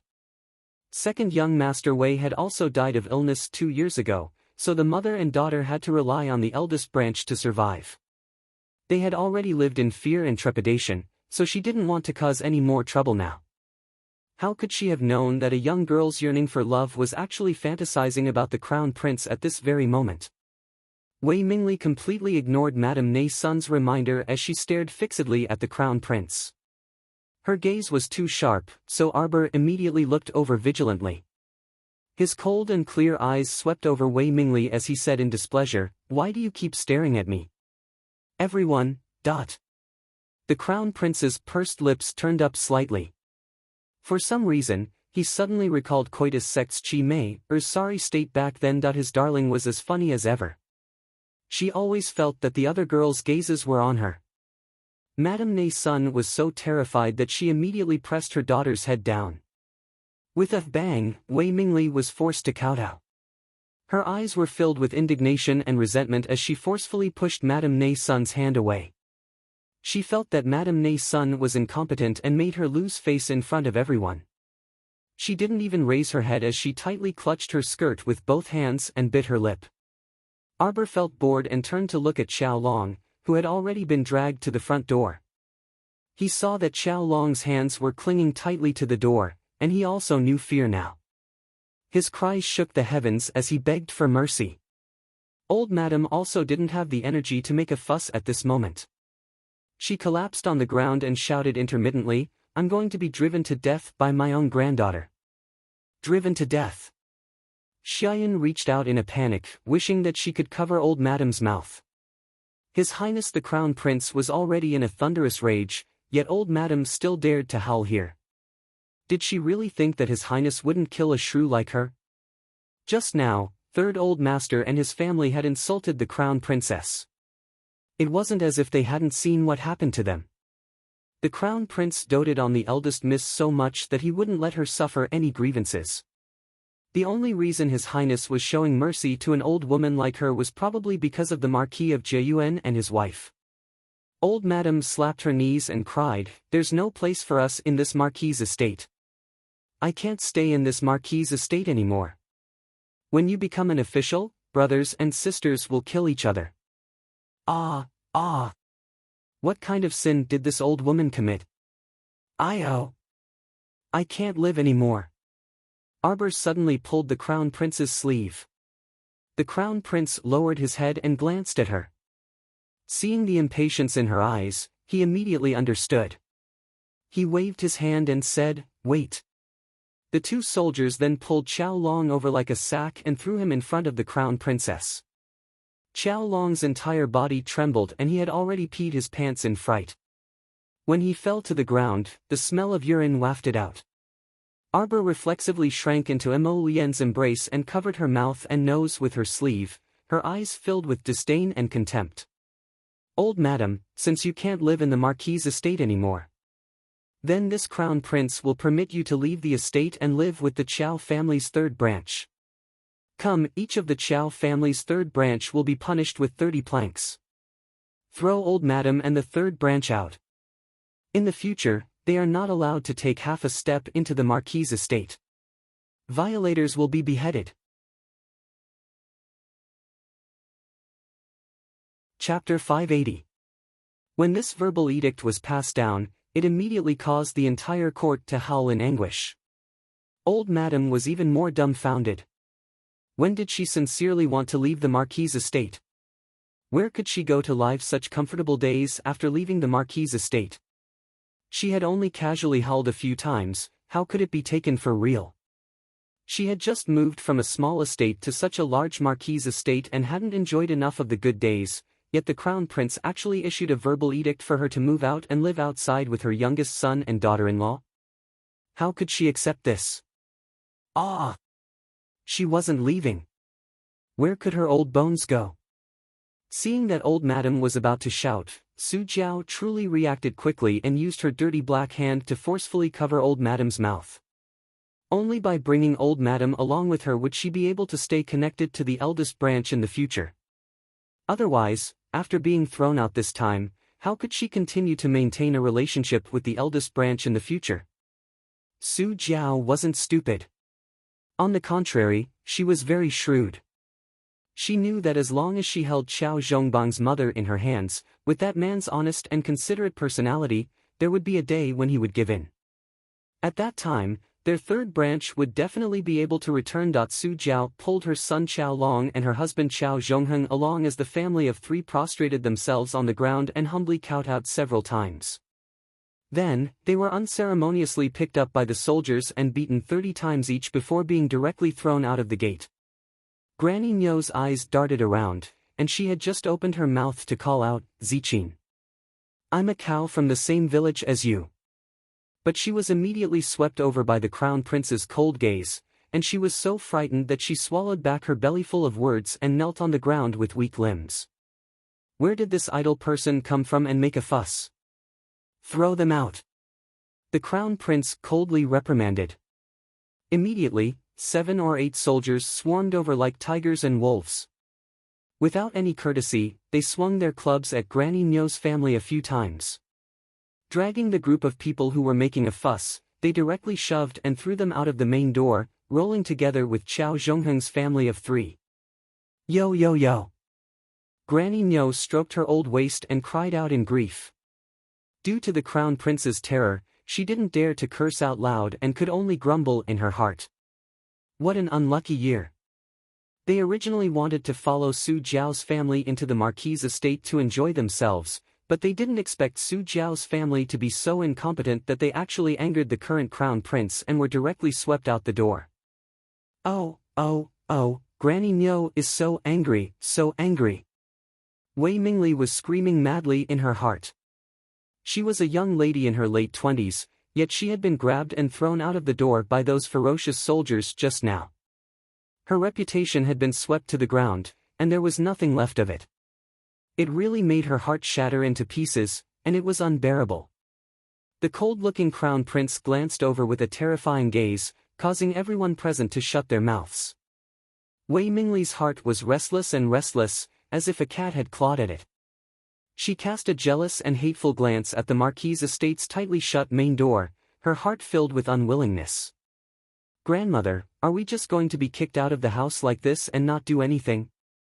Wei Mingli twisted her sleeves and bit her lower lip, her words full of unwillingness. Her mother, Madame Sun, was shocked. She raised her hand and slapped her heavily on the back. "You're asking for trouble. How dare you spout nonsense? You were truly too audacious just now. You actually dared to stare at His Highness like this? Aren't you afraid of angering His Highness and beheading you all at once? Oh, isn't it because the young lady's heart is rippling? TSK, shameless, shameless." Chapter 581. Don't tell me you're delusional enough to think that you can win His Highness's favor with your looks. Eldest brother Wei's wife, Madame Ne Bo, was fuming because she hadn't gotten anything good out of the Marquis' estate. When she heard Madame Ne Sun's words, she immediately mocked and ridiculed Madame Ne Sun and her daughter as usual. How could Wei Mingli suppress her anger? She pointed at Madame Ne Bo and shouted angrily, "What do you mean? What's wrong with my looks? Who am I ugly to look at? You look like a crooked date, yet you still dare to mock others? Don't worry about it." Madame Ne Bo flew into a rage, while Madame Ne Sun was so frightened that she kept quiet out of fear. She tugged at her daughter's clothes and urged her to shut up. "You little bitch who doesn't know how to choose your words. Is this how you speak to your elders?" How could Madame Ne Bo be trifled with? The second branch and their daughter had humbly relied on the eldest branch for a living all this while. Now, they actually dared to defy her authority? How could Madame Ne Bo tolerate this? She rushed forward and grabbed Wei Mingli's hair with her broad and fat body. Slap, slap. She slapped Wei Mingli's face twice. "I'm hitting you for not knowing your manners. You little bitch, you still dare to take advantage of me." Ah! Wei Mingli only felt pain from Madame Ne Bo's fingernails scratching her left cheek. When she touched it, there was a trace of blood. She immediately felt angry, hateful, scared, and furious. "Little bitch, you're delusional to think you can fly to the top. Why don't you look at your own face in the mirror? Only a blind man would fancy you. That's the high and mighty crown prince. Who do you think you are? Don't say that other people look down on you when you're the one who's cheap." Madame Ne Bo's mouth was as sharp and unkind as she could be, scolding Wei Mingli until she cried in anger. Madame Ne Sun was also clumsy with her words. She didn't dare to argue with Madame Ne Bo, so she pulled her daughter's hand and urged, all right. Don't talk so much. Don't quarrel with your eldest aunt." Wei Mingli only felt a chill in her heart. She abruptly flung Madame Ne Sun's hand away and screamed shrilly, "Get lost. Are you still my mother? Seeing your own daughter being bullied like this, you still have the face to persuade me not to say anything? It was that old woman who was scolding me. I hate you. I hate you. I hate you to death." Wei Mingli burst into tears. She turned around and ran like mad, disappearing in a short while. Madame Sun was so scared that she trembled all over. She licked her lips and begged Madame Bo, "Sister-in-law, don't be angry with a child. You see, it's our first time in the capital. There are many adults here. What if Mingli gets lost? Let's chase after her and look for her. If you want to find it, go find it yourself. That little bitch was just lustful. Why did she care about her? She might have wanted to leave us a long time ago and go out to find a random man. Madame Beau shook off Madame Sun's hand and looked at her with disdain. Madame Sun's face turned pale and her lips trembled, but she subconsciously did not dare to refute. What are you all arguing about? This was Minshun Avenue. At the place where the officials gathered. If there was nothing important, ordinary people were forbidden to stay here and make noise. Go, go, go. Everyone, leave quickly. The city guards who heard the news ran over and chased them away without a second word. Elderly Lady howled and wanted to go up to bang on the Marquise estate's main gate, but Su Jiao grabbed her hand forcefully. Mother! Let's leave this place first. We can discuss this at length after we leave. The group of people came in high spirits and left dejectedly. Chapter 582. When she was escorted away from Minshun Boulevard by the city guards, elderly lady was still staring at the tightly shut doors of the Marquise estate, unwilling to give up. Su Jiao didn't say anything and only turned her head to glance at the Marquise estate's lintel, her eyes flickering with greed. She understood the eldest branch's husband and wife too well. They simply couldn't harden their hearts. She reckoned that in less than 3 days, Chao Zhongbang and his wife would definitely be reluctant to part with their mother and come visit. This old fart was a bargaining chip in her hand. As long as she had this old fart, she could guarantee that the eldest branch's husband and wife would be docile and docile. So, how could she allow her mother to continue loitering in the Marquise estate? Even if she had to seize her mother, she had to seize her mother to her side. Su Jiao snorted lightly and flung elderly lady's hand away after leaving the Marquise estate. Their family of 3 had just been beaten, so they couldn't walk nimbly. Her son, Chao Long, was even more miserable. Not only was his butt severely injured, his mouth was also nearly smashed with a bamboo plank. This made Su Jiao's heart ache, and she couldn't help but hate Arbor to death in her heart. That rotten little bitch. Relying on His Highness the Crown Prince's favor, she dared to torment her precious son like this. One day, she would make her taste the pain of being humiliated like this. Humph, a man's favor came and went quickly. That person was the Grand Crown Prince of the Mo Kingdom, second only to one and above all. Could it be that he could spend his days guarding a little bitch like you? There would definitely be a chance for her to fall out of favor. At that time, she would definitely make you pay with your blood. Elderly lady started to pant after walking a few steps. She had been pampered all these years and lived like a prince. If she wasn't in a palanquin, she would be in a sedan chair, so there was no need for her to walk. Su Jiao turned to glance at elderly lady and cursed this cursed old woman in her heart. However, she still put on a virtuous appearance and helped elderly lady to Granny Nyo's family's donkey cart. At this time, she still had to rely on this old woman. It would be fine when she returned to the Marquise estate one day. Before Chao Zhongbang and his wife came looking for her, she had to serve this old woman well and let this old woman know that she was a very filial person. It was just that this time, Su Jiao's scheme was probably going to fall through completely. Chao Zhongbang had been disappointed in his mother over the years. He would never take the initiative to bring his mother back. Moreover, since the Crown Prince had given the order to move the Empress Dowager out of the Marquise manor so that his third brother's family could be filial to her, he wasn't stupid enough to go with the flow. As for Wei Ziqin, she had long given up hope. She wished that the Empress Dowager would go far away and never disturb them again. At this time, Su Jiao still didn't know. Along with Chao Zhongheng and his wife, they had been doing their best to show filial piety to this old lady along the way. They took care of every aspect, which comforted old madam. He thought that even though his eldest and second sons were unfilial and he had been chased out of the Marquise household by his descendants at an old age, at least he still had a filial youngest son and daughter-in-law. It couldn't be considered too bad. After the group of ragged beggars were escorted out of Minshun Boulevard, they looked at the people coming and going on the streets and practically didn't know where to go. They didn't have money, and they were almost out of grain. They didn't even have a place to stay at this time.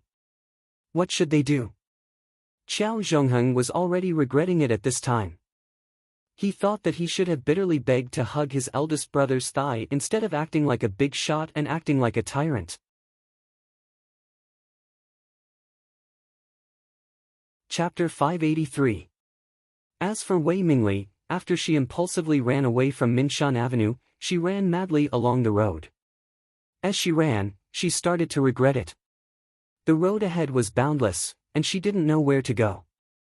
Wei Mingli dazedly looked at the unfamiliar faces coming and going, and her footsteps gradually slowed down.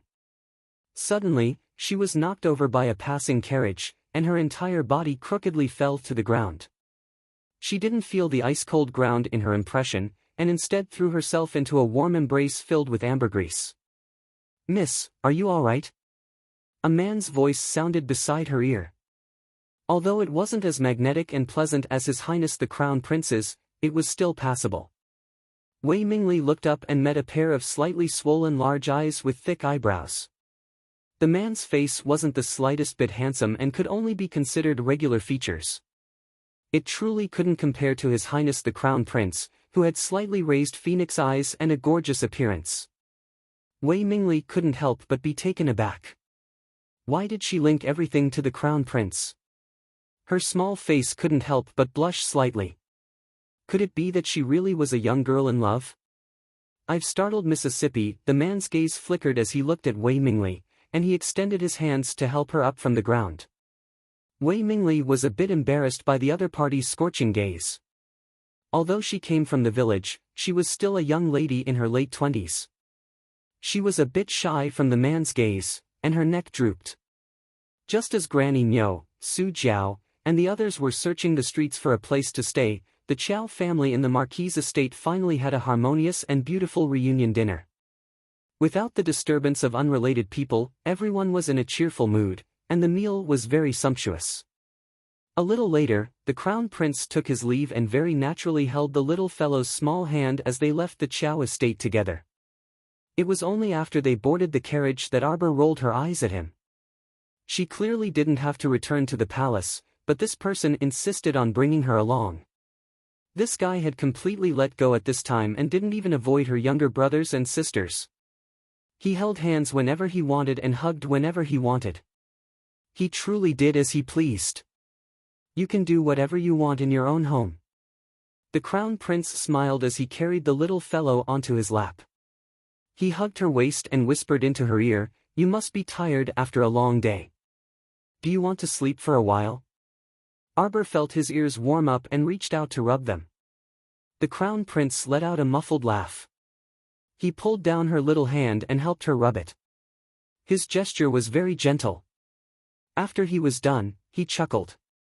"Your ears are itchy. What a bad person."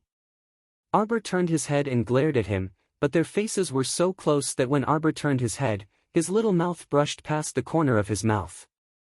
It was as gentle as a feather, quietly plucking at his heartstrings. Our dear Chow Mu's entire body froze. The Crown Prince wasn't any better than her. He stared at her in a daze, deep whirlpools churning in the depths of his eyes. The little fellow saw that the situation was not good, and wanted to run away after teasing him. He struggled on his knees, and was about to break free from his embrace and roll to the other side of the carriage. The Crown Prince scooped her back and fixed her on his lap. He lowered his head and exhaled a mouthful of cold medicinal power into her ear. "Want to run?" A certain person instantly realized that her little hands and feet were somewhat unable to move.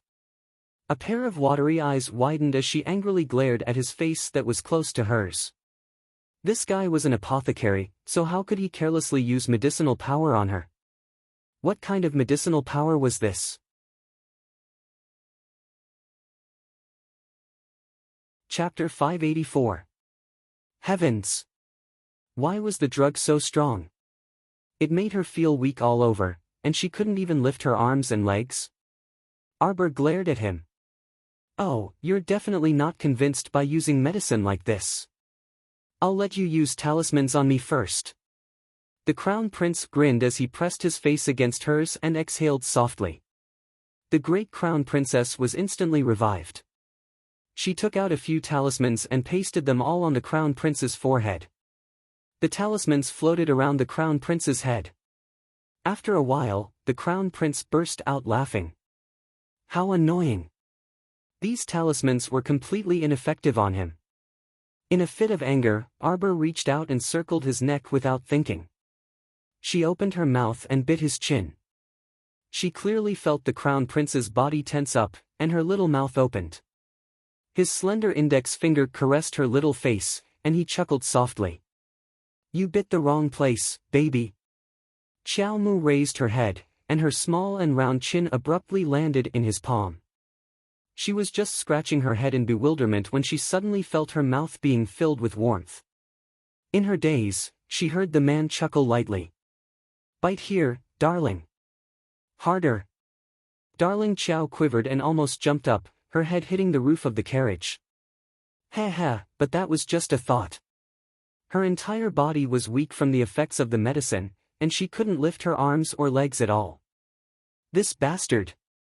What was he doing? Wasn't he kissing her? Being glared at by a pair of round eyes, the crown prince couldn't help but laugh and couldn't kiss her anymore. He scooped her into his arms. You keep staring at me. Do you still want to bite me? Here, I'll let you bite. Arbor. This baby suddenly doesn't want to talk to you anymore. If you don't want to talk, then I'll continue kissing my baby. The crown prince moved closer to her little mouth. Our dear Xiao Mu raised her hand and pressed it against his chest. Only then did she realize that she could move her arms and legs. Wah, this bad guy. One moment he could make her move, the next moment he made her unable to move. He was so annoying. She tugged at his long hair angrily. Didn't you say that it was just a title and nothing else? He revealed his wolf's tail so quickly. Wasn't he afraid that she would bite him? No. She couldn't bite him either. Once she did, he would take advantage of her. And, it's just a title. The crown prince looked at her innocently. After confirming their status, it was only natural for them to kiss, hug, and throw themselves at each other. You were the one who pounced on me and bit me. Do you still want to bite? Baby, I'll let you bite me whenever you want. Arbor. That does seem to be the case. Don't. Arbor looked at him speechlessly, his little stoic face unable to maintain a straight face. The crown prince was amused. He reached out to hug the little fellow and caressed her. He looked at her with a face full of regret. Next time, if you want to bite, just bite as much as you want. Don't hold it in, okay? I really don't want to talk to you anymore. By the way, baby, aren't you going to give me a gift in return? Mo Lien hugged his little body and shook it gently. Xiao Mu's watery eyes abruptly widened. What? Why was he giving a gift in return again? Just as she was thinking about when she owed that fellow a gift, he reached out and lifted her little chin. The two of them stared at each other, their gazes glued together. His slightly curved thin lips inched closer and closer to her face as her eyes widened. Something was wrong. Wasn't it just a title? Why were they kissing so frequently? This was only the first day of the betrothal. Whoosh, an arrow pierced through the air and suddenly streaked past her eyes, shattering the seductive atmosphere in the carriage. Chapter 585. The crown prince's gaze sharpened, and he took the opportunity to throw the little thing under his body to protect her. With a flick of his sleeve, the arrowhead was shattered into pieces. The countless arrows that followed were all blocked by the defensive barrier that he had set up. Whistling sounds came from outside. He Tion's group of soldiers had already started fighting with the black-clothed men swarming in from all directions. Arbor lifted her little head from his embrace and saw that his thin lips were tightly pursed. His eyes were sharp, and his expression was tainted with a trace of killing intent. It was obvious that he was extremely furious. Mo Lien. She couldn't help but call out. The crown prince lowered his head and lightly pecked her pink, moist lips. Don't be afraid. Wait for me to kill them. A bunch of blind idiots. They actually dared to disturb his beautiful moment of tenderness with his wife in his arms. They all deserve to die. Arbor pursed her little lips in thought, how can you tell that this baby is afraid? As they spoke, another storm of arrows flew over like thunder, striking the defensive barrier with a pitter-patter. The entire carriage was covered by the defensive barrier. Other than the first arrow that passed through the curtain, the rest were blocked. The carriage was not damaged at all. Mo Lien couldn't help but feel a little gloomy. It was all his fault for being so engrossed in holding the little fellow that he didn't notice that someone had set up an ambush at Huabei Gate. At this moment, the commotion outside Huabei Gate had already alarmed a group of patrolling Imperial guards. A large group of soldiers was rushing over at top speed. The Crown Prince tightly pursed his lips and scooped up the little fellow's body. He swiftly darted out of the carriage, and a fierce look flitted across his phoenix eyes. In an instant, all the hundreds and thousands of arrows that were shooting towards the two of them stopped in midair and started to vibrate slightly, along with a light gurgling sound. The hundreds and thousands of arrows abruptly turned around and flew towards the roofs where the ambush was set up. Ah! Ear-piercing screams continuously sounded, accompanied by black shadows falling from the roofs. Arbor turned to look at He Tian and the others who were fighting with dozens of assassins. With a wave of her little hand, a handful of talismans appeared in her hand. The intermediate blue stun talisman was scattered in the wind. It was aimed at the group of black-clothed assassins. From the activation of the talisman to the stun, it was almost done in one breath. It was as if the man in black was drunk. His footsteps were unsteady as he swayed back and forth. He couldn't even hold the sword in his hand.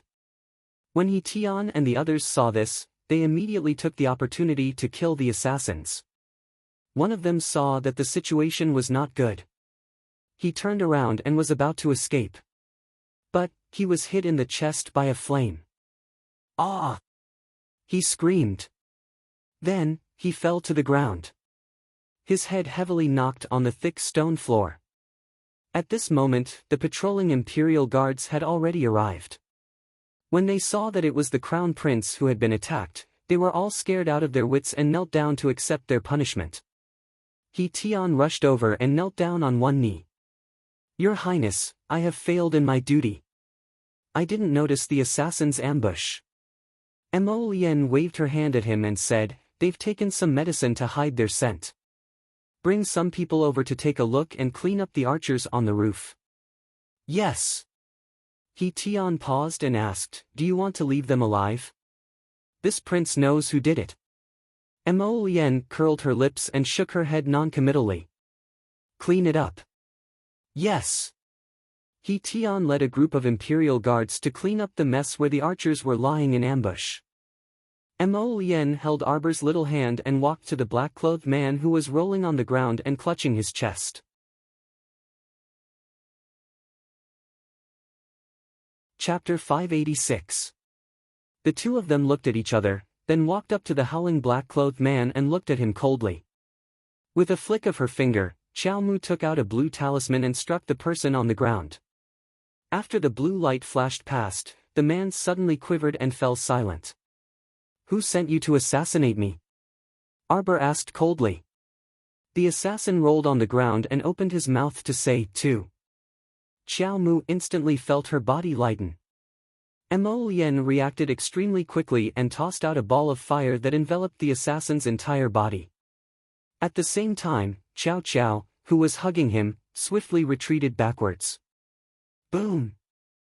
The assassins suddenly self-destructed in the circle of fire that Mo Lien had set up. What happened? Arbor's eyes widened. She turned to look at Mo Lien, whose face was solemn and body tense. Mo Lien hugged the little girl and patted her back. She said softly, it's okay. Arbor was confused. Why would my dictum talisman make him self-destruct? The dictum talisman was from the fourth jade slip of the golden talisman jade tome, just like the Vajra talisman and the invisibility talisman. With a single dictum talisman, anyone with a lower cultivation level than her would obediently speak the truth. That was why she had used the dictum talisman to ask about the assassin's identity. She didn't expect that the man would self-destruct. It has nothing to do with your talisman. Mo Lien hugged the little girl tightly and patted her back comfortingly. This person must have had a strand of his soul extracted and a hint planted in him. Anyone who tried to reveal the mastermind would be immediately detected and forced to self-destruct.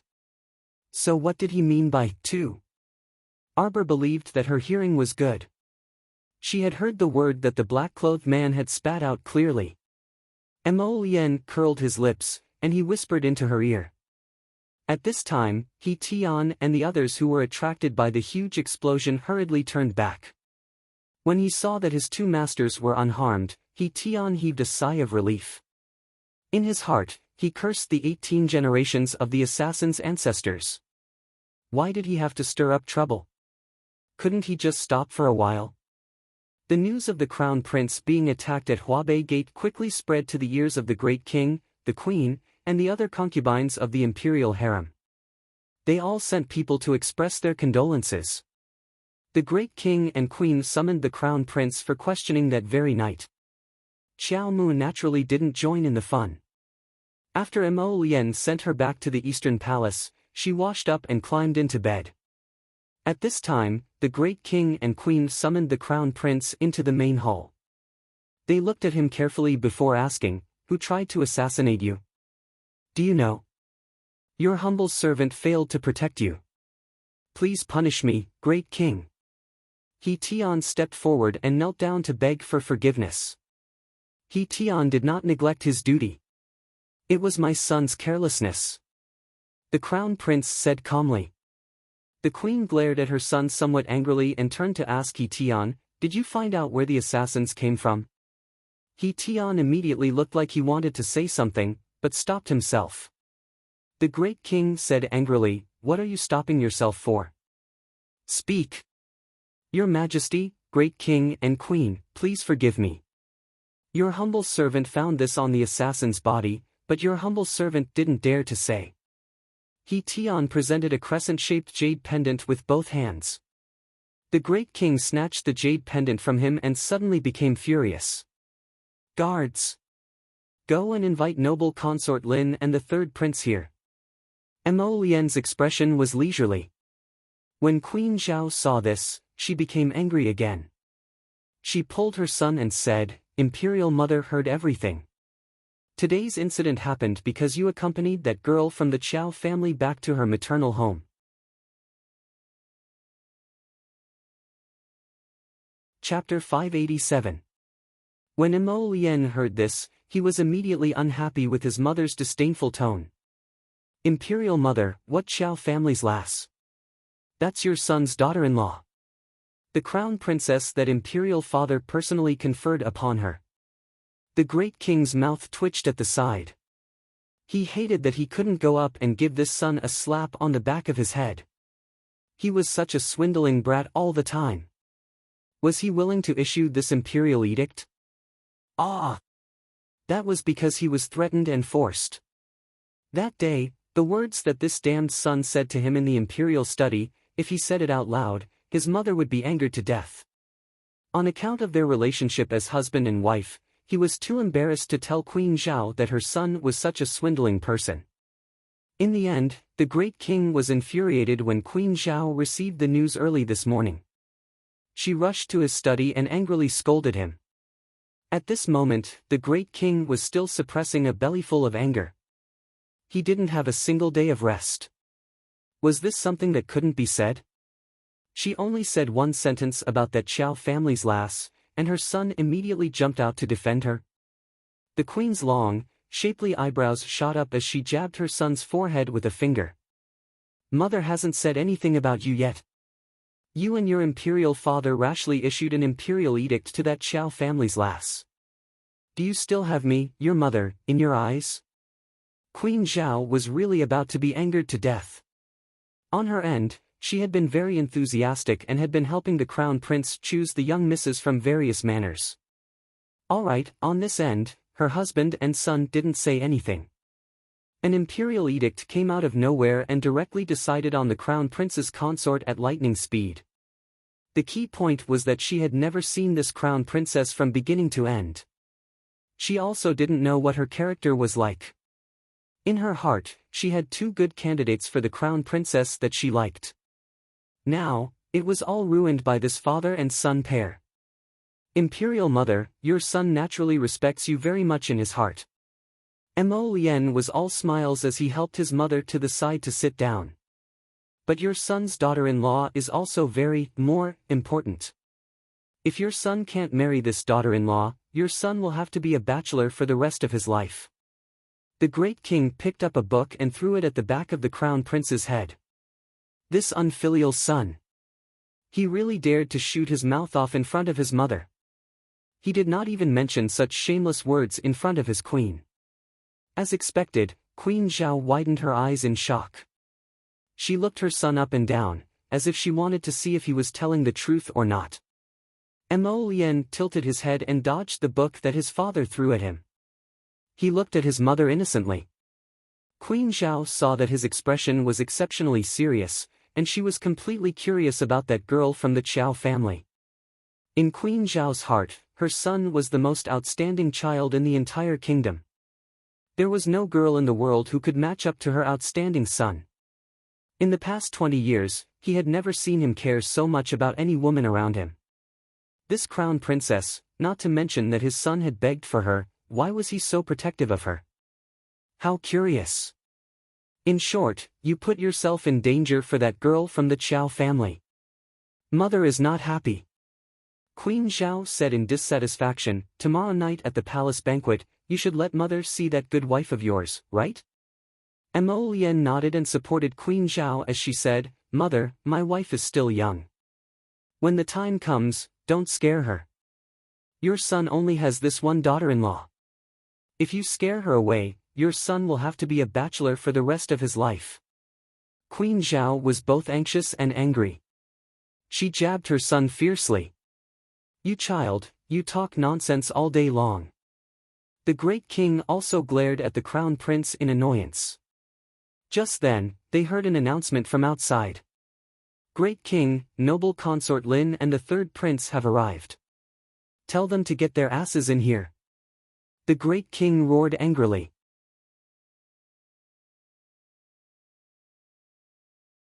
Chapter 588.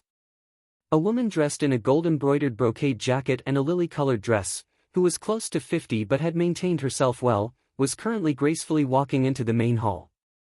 Behind her was a man in his late 20s, wearing an azure robe. His long hair was tied up high, and he could be considered fair and clean. This concubine greets the great king. Greetings to the queen. You raised a good son. Without another word, the great king picked up an inkstone and smashed it at noble consort Lin's head. Noble consort Lin immediately turned pale with fright. She abruptly prostrated herself on the ground and trembled as she asked, May I know why the great king is so angry?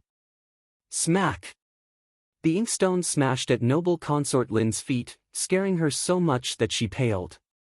You still have the face to ask us. The great king paced back and forth on the steps, stamping with rage as he said, Why don't you go ask your good son? Third son Imoteng immediately knelt down and repeatedly cried out for injustice, Royal father, Royal father. What exactly did son do? Why are you treating royal mother like this? Is this yours? The great king picked up the crescent-shaped jade pendant from the table and threw it at Imoteng's face with a smack. We remember that this was a present your royal mother gave you in public on your 10th birthday. Is this the one? It's even engraved with your Teng character on the back. Imoteng's face was filled with panic as he hurriedly cried out, Royal father, why is this jade pendant here? I already lost this jade pendant 2 days ago. Royal father is wise. How could the great king believe his nonsense? He stepped forward and kicked his son to the ground. You disgraceful thing. Of all times, it fell on the assassin who tried to assassinate your 6th brother? Do you think we're easy to fool? Imoteng's eyes widened in horror. He naturally also received news of the crown prince's assassination attempt at Huabei Gate, and at that time, he even rejoiced in his misfortune in the palace. He didn't expect that this inexplicable fire would burn him all of a sudden. What was going on? He didn't do anything. This jade pendant really had already disappeared 3 days ago. How would he know how this jade pendant would appear at the scene of the Crown Prince's assassination attempt? Someone must have framed him. Father. The unlucky Prince Emoting shuffled a few steps on his knees and hugged the old great king's thigh with tears streaming down his face. He cried bitterly, "It's really not a son. Your son can swear to the heavens that if I really send someone to assassinate sixth brother, I will be struck by lightning and die a horrible death. Imperial father, think about it. If it was really his son who sent someone to assassinate his sixth brother, how could he leave such evidence at the scene? Ah, Imperial father. You have to believe me. I have never done such a thing." The Crown Prince glanced at the unlucky third prince and sighed. "Father, I also believe that this matter was not done by third prince." The third prince Emoting simply couldn't believe his ears. His younger brother, the Crown Prince, who was rumored to be like a spring breeze on the outside but was actually extremely cold and heartless on the inside, was actually pleading for him today. The old great king kept a straight face, a hint of disdain hanging from the corner of his mouth. He moved his leg and pulled it out of Emoting's embrace. "There's no proof for this matter. I will send people to investigate thoroughly. From today onwards, stay in the third prince's estate and don't come out until the truth comes to light."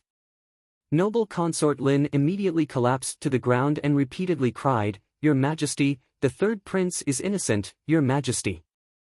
Your Majesty." The great king didn't want to listen anymore and instead angrily rebuked Noble Consort Lin, "You're also grounded for 3 days. Properly reflect on what kind of son you taught."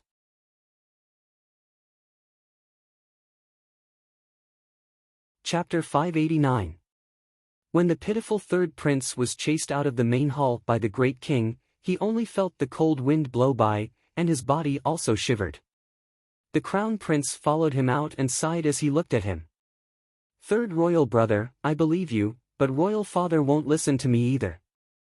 When he saw that jade pendant, he insisted that it was third royal brother who did it. "Sixth brother." The third prince abruptly turned his head, wishing he could grab the Crown Prince's hand and pour out his heart. However, the Crown Prince raised his fist to his lips and pretended to cough twice, avoiding the third prince's enthusiastic claws. "Sixth brother, you really have to believe me.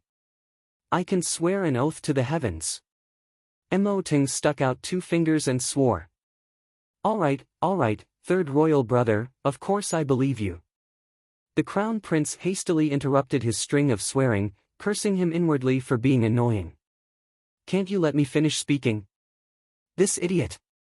He's so stupid that he doesn't even know how to refute and only knows how to swear. What's the use of that? No wonder he was framed." Noble Consort Lin wiped her tears and said, "Your Highness Crown Prince, I hope you can investigate clearly. Teng is devoted to your Highness and definitely wouldn't do such a disobedient and immoral thing. Speaking of which, third royal brother was too careless. How could such a personal jade pendant fall into the hands of someone with intentions?" Emo Lien sighed and glanced at Emoting. "Actually, I originally had a very suspicious target in my heart. I could have mentioned it in front of royal father, but something like this happened to third royal brother." Emoting's ears twitched, and he hastily lowered his voice to ask, "Sixth brother, who do you suspect? Tell older brother in private so that older brother can have an idea. You also know that older brother isn't very astute and is easily confused." "Heh, why don't I say you're stupid?" the Crown Prince ridiculed in his heart. However, he was all smiles on the surface. The Crown Prince also lowered his voice. The 2 brothers leaned their heads together and whispered, "Third royal brother, actually, I feel that second royal brother is extremely suspicious. I also have a clue in my hands that points to him."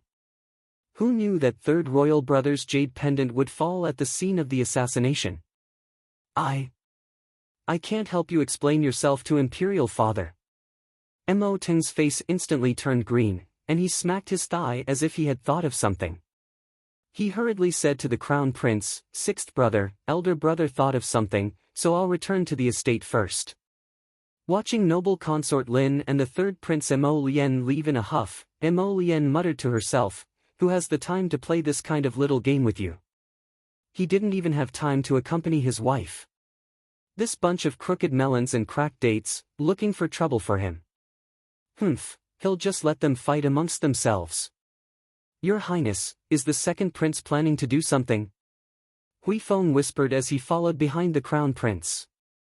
"Why not? I let him assassinate me for nothing." Our dear Mo Lien was filled with anger when he recalled the seductive scene that was interrupted inside the carriage. Seriously, this second prince was tired of living. Since he dared to play assassination with him, then he'll find more people to play with him to his heart's content. "Didn't you say a while ago that a downtrodden royal grandson of Westchou Kingdom fled to the second prince's estate?" The crown prince waved his hand at Hui Feng and instructed him. Hui Feng's mouth twitched, and he nodded repeatedly before leaving to carry out the order. His master was digging a grave for his second highness. But who told his second highness to be so blind? "Your second highness, you're on your own."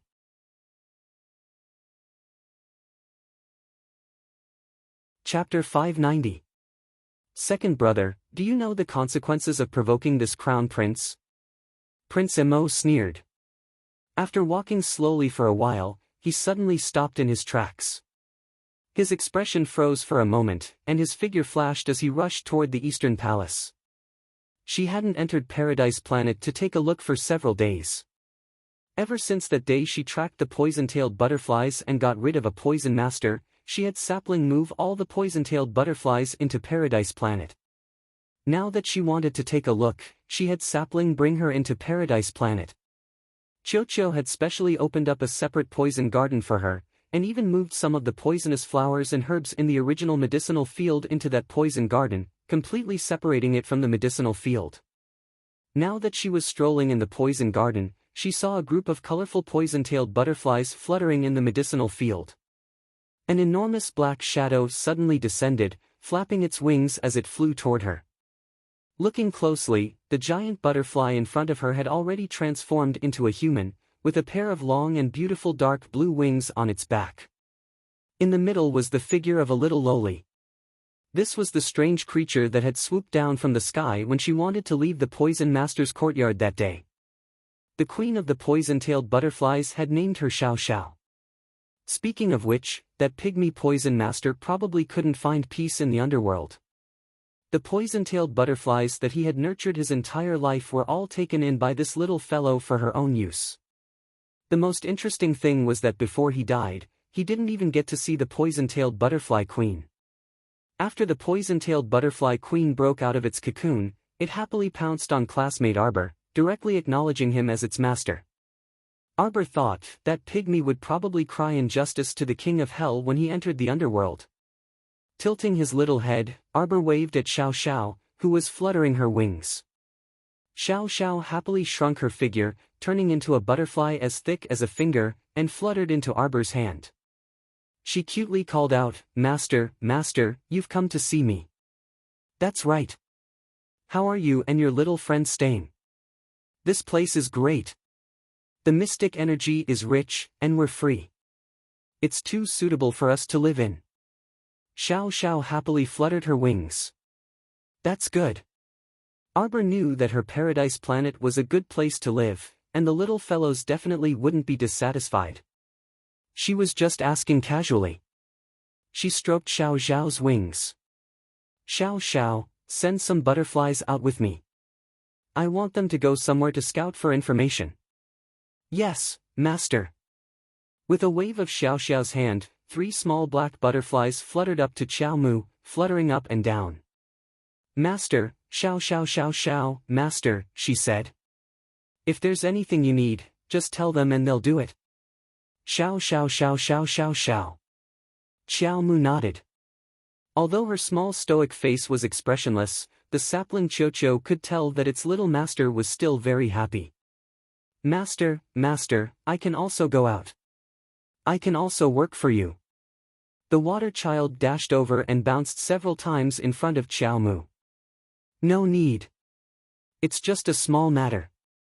You can all stay here." Wah, master, you'd better go out quickly. I can feel the crown prince's aura spreading over. He seems to be very angry. Cho said suddenly.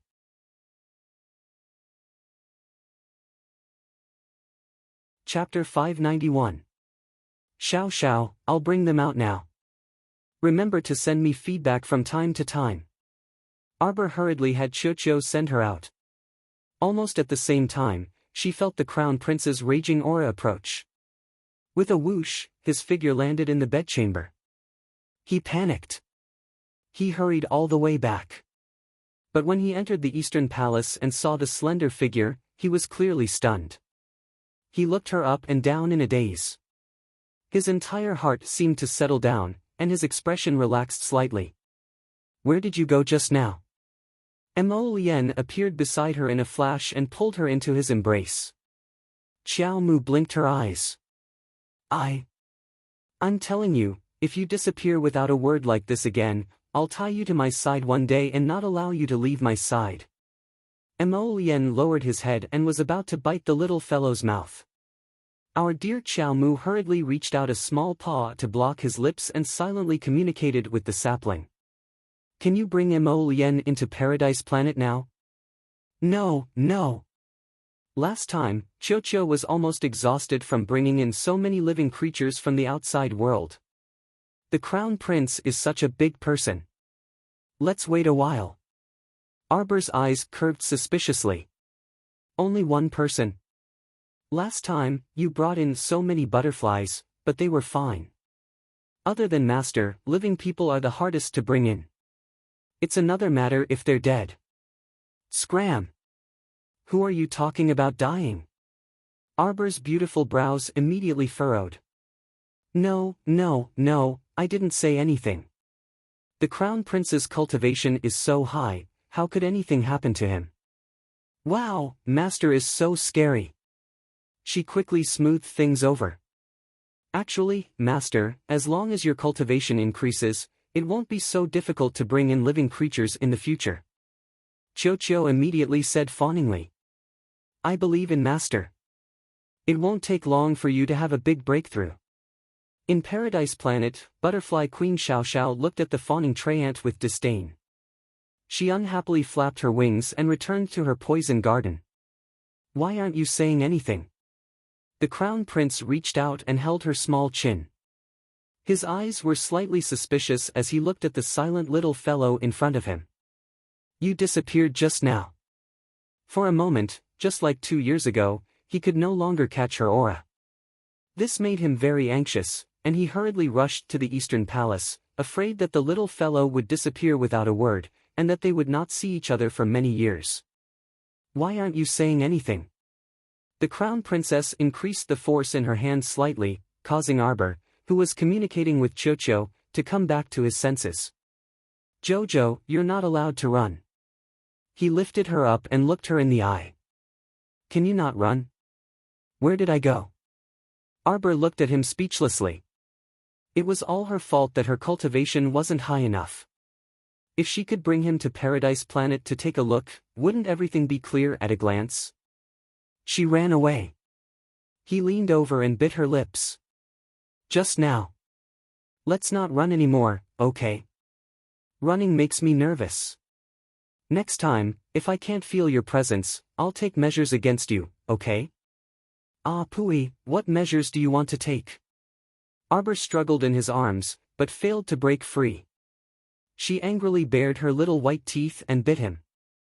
The Crown Prince, this shameless person, hurriedly adjusted his position and said with a smile, Come, don't bite the wrong place. The two people's forelips met.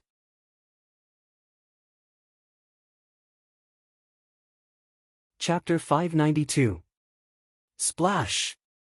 A trickle of water splashed onto Prince Mo's face. Arbor's little finger was encircled by a ring of clear spring water, glistening and flowing back and forth between her fingertips.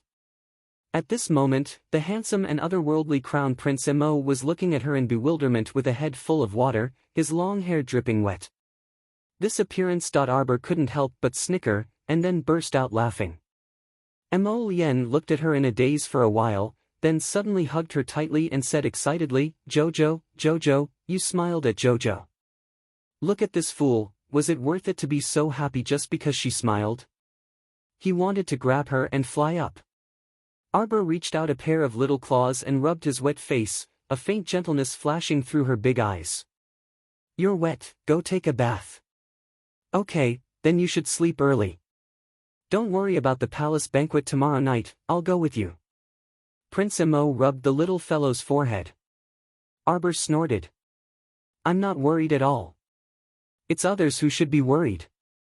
If someone is blind enough to provoke me, I'll help you hit them back." Prince Emo immediately agreed without any restraint. Arbor pursed her watery lips, her eyes shining brightly. She poked his chest with a finger. "I'll hit them myself." Okay, hit them yourself. My Jojo is so powerful, you definitely won't be at a disadvantage." Prince Emo flicked his sleeves, and the water on his body was dried by an invisible fire. He placed her on the bed, held her little hand and asked, "What was that just now?" "It's the power of the essence water that I fused with." Arbor tilted her little head to look at him. "It's just that my cultivation isn't high enough now, so I can only control this much water." "Very good." There was a hint of a smile in the Crown Prince's eyes as he rubbed her head. "You've yet to break through to the spirit realm, but you already control the most powerful water spirit, the Holy Spirit water that can crush 9th level spirit water. When you break through to the spirit realm, you'll naturally be able to use it with ease." 9th layer spiritual water? Arbor had never heard of it before and was curious. That's right, 9th layer spiritual water. When breaking through to level 15 Great Mystic Cultivator Realm, as long as one can comprehend one of the 5 spirits, they can enter the spirit realm. The Crown Prince explained, but normal mystic cultivators can only comprehend the 1st to 5th levels of the 5 spirits. Those who were able to comprehend the 6th level of spirit fire and water were all extraordinarily talented individuals within the spirit realm. You have surpassed the comprehension of the 9th level of spiritual water. I didn't comprehend anything. I can use the power of water after fusing with the essence water. The little fellow's explanation made a certain Crown Prince's mouth twitch. Yes. My Jojo is amazing. The Crown Prince laid her down and covered her with the blanket with a grin. He leaned over and gently kissed her forehead. Go to sleep. Where are you sleeping? Arbor suddenly asked. Are you keeping me? The Crown Prince was startled, and a mischievous smile immediately surfaced on his lips. The bed is quite big, so we can squeeze and sleep together. Pretend I didn't say anything. Darling Chow pulled the blanket over her little head and shrank inside, wrapping herself into a cocoon. The man chuckled softly and reached over to pull the blanket over her, insisting on pulling her little head out of the blanket. All right, hurry and sleep. Don't suffocate yourself. Be good, okay? Chirp. Receiving a kiss on her little face, the little one muttered and turned her face away.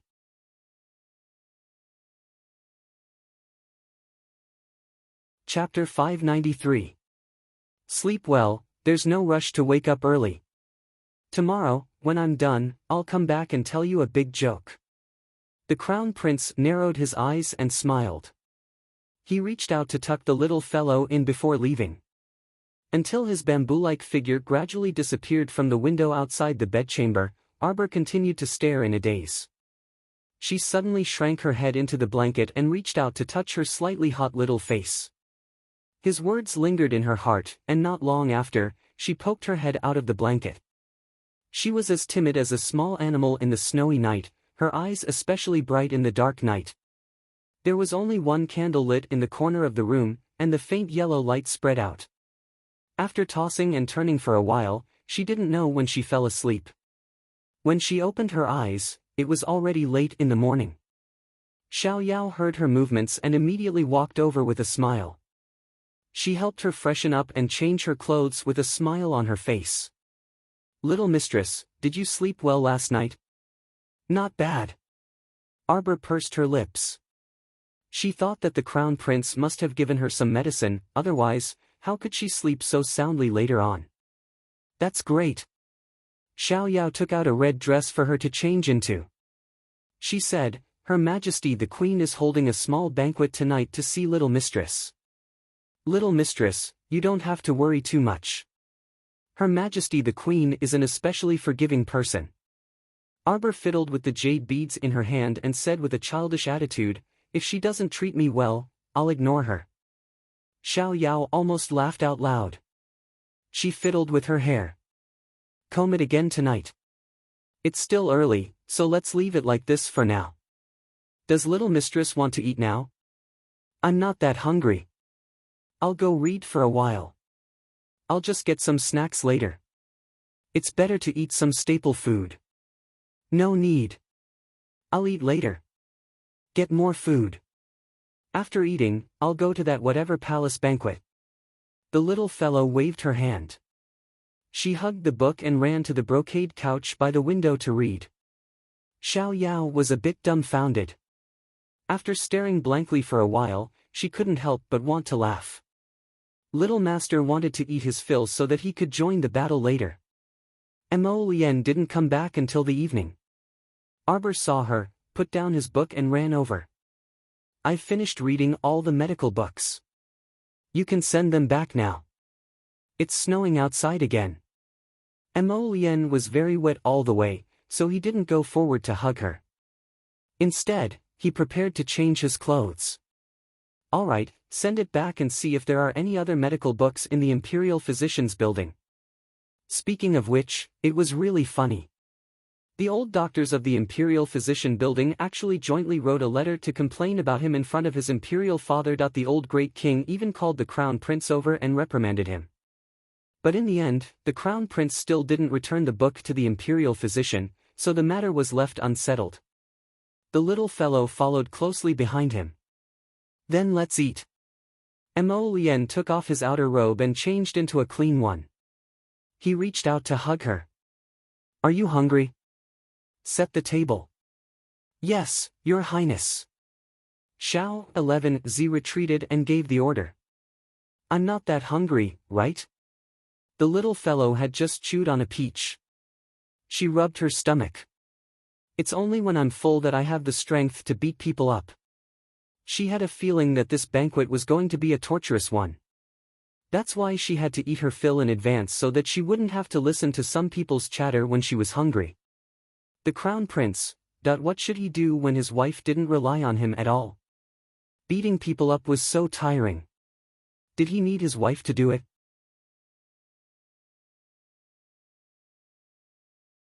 Chapter 594. That's right. I had nothing to do this afternoon, so I roasted 2 fish for you. But it's cold now, so let Xiao Yao heat it up for us to eat. Since he liked to hold her, she was too lazy to walk by herself. The two of them sat on the embroidered couch. Mo Lien turned the little girl's face and looked at her with a smile. Jojo is so capable. Can't do it. Arbor frowned. It doesn't taste good, and it's a bit burnt.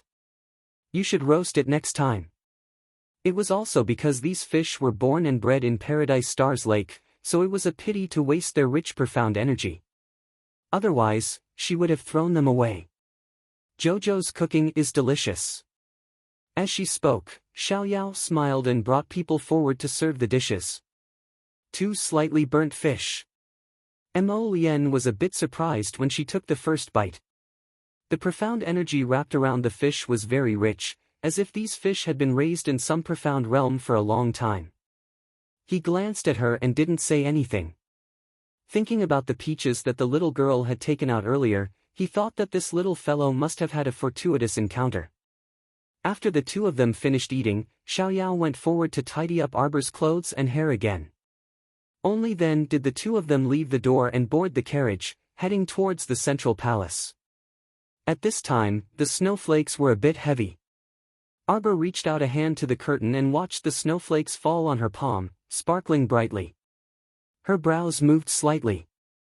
She thought of the Spirit Division Records Technique chapter, which recorded a strange technique related to the water spirit. Using water to condense ice, ice to melt snow. Ice as needles, ice as arrows, and snow as fragments of dust. It could harm people invisibly.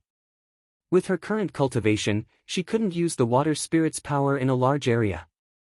If she could secretly use it in a small area, she would be able to obtain a strange victory in battle. The crown prince saw her sitting in the carriage silently staring at the 6-chestnut snowflake in her palm. He couldn't help but raise his brows and whisper a word to the driver. The snow in her palm suddenly melted into a bit of water, and then a small stream of water emerged from her palm. It didn't turn into ice for a long time, and Arbor's forehead condensed a trace of sweat. The carriage quietly walked on the palace road. Without Arbor's knowledge, it took a long detour and slowly headed toward the central palace.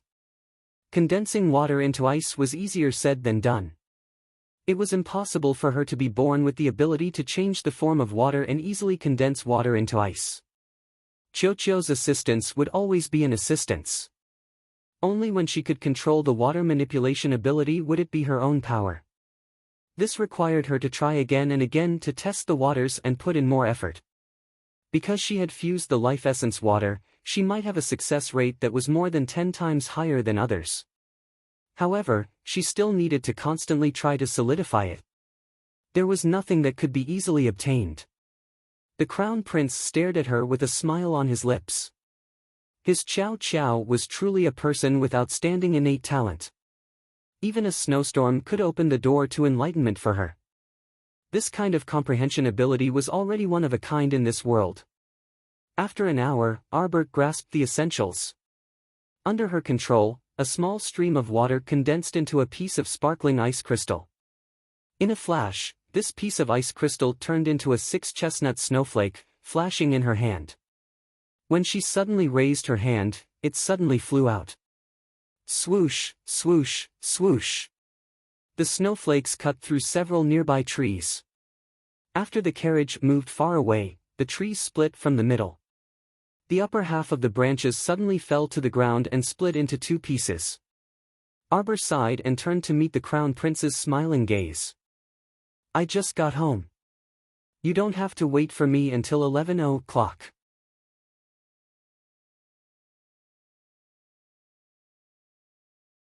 Chapter 595.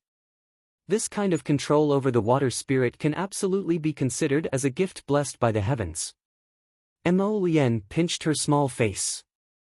After all, his little one hadn't even broken through to the spiritual realm. Using the water spirit required spiritual energy as a guide at the very least, right? However, this little one broke all the rules.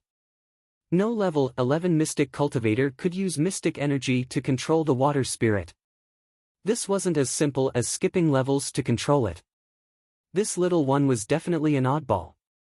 If she wasn't exceptionally gifted, then what was she? The crown prince looked proud as he warmed up the little one's slightly cold hand. Then are we late? Arbor looked up at him when she saw that the sky had already turned completely dark. It's a special situation. I've already sent someone to report to Mother Queen's brilliant son Hall, the crown prince said with a smile. Then will your mother think that I was late on purpose? Although the little one looked aloof on the outside and didn't say many things, she was actually an especially soft and meticulous person. Sometimes, she thought a lot, but she wouldn't say it all out loud. Her intuition toward people was also especially sharp. She could almost instantly determine who was good to her and who was hostile to her. Mo Lien could already sense her slight uneasiness, so she quickly held her small hand and rubbed it. Mother Queen is a very magnanimous person, so don't be nervous. Besides, I'll always be by your side no matter what happens. We'll always stand together. I'm not nervous, Arbor said with a stoic face. If your mother doesn't treat me well, I won't talk to her. Prince Mo looked at this darling, not knowing whether to laugh or cry. All right, then I won't talk to her either. Let's both ignore her. Mo Lien nodded solemnly. Xiao, 11Z and the other eunuchs and royal maids accompanying them almost staggered and knelt on the ground. Oh my, their Lord Crown Prince was originally a very willful and reckless person. Now, Great, the crown princess seemed to be 100 times more willful than their lord. What were they going to do in the future? Wouldn't their days be abnormally lively? Xiao Mu turned to look at him and harumphed, noncommittally disagreeing with his words. The carriage did not take any more detours and quickly stopped at the entrance of the middle palace.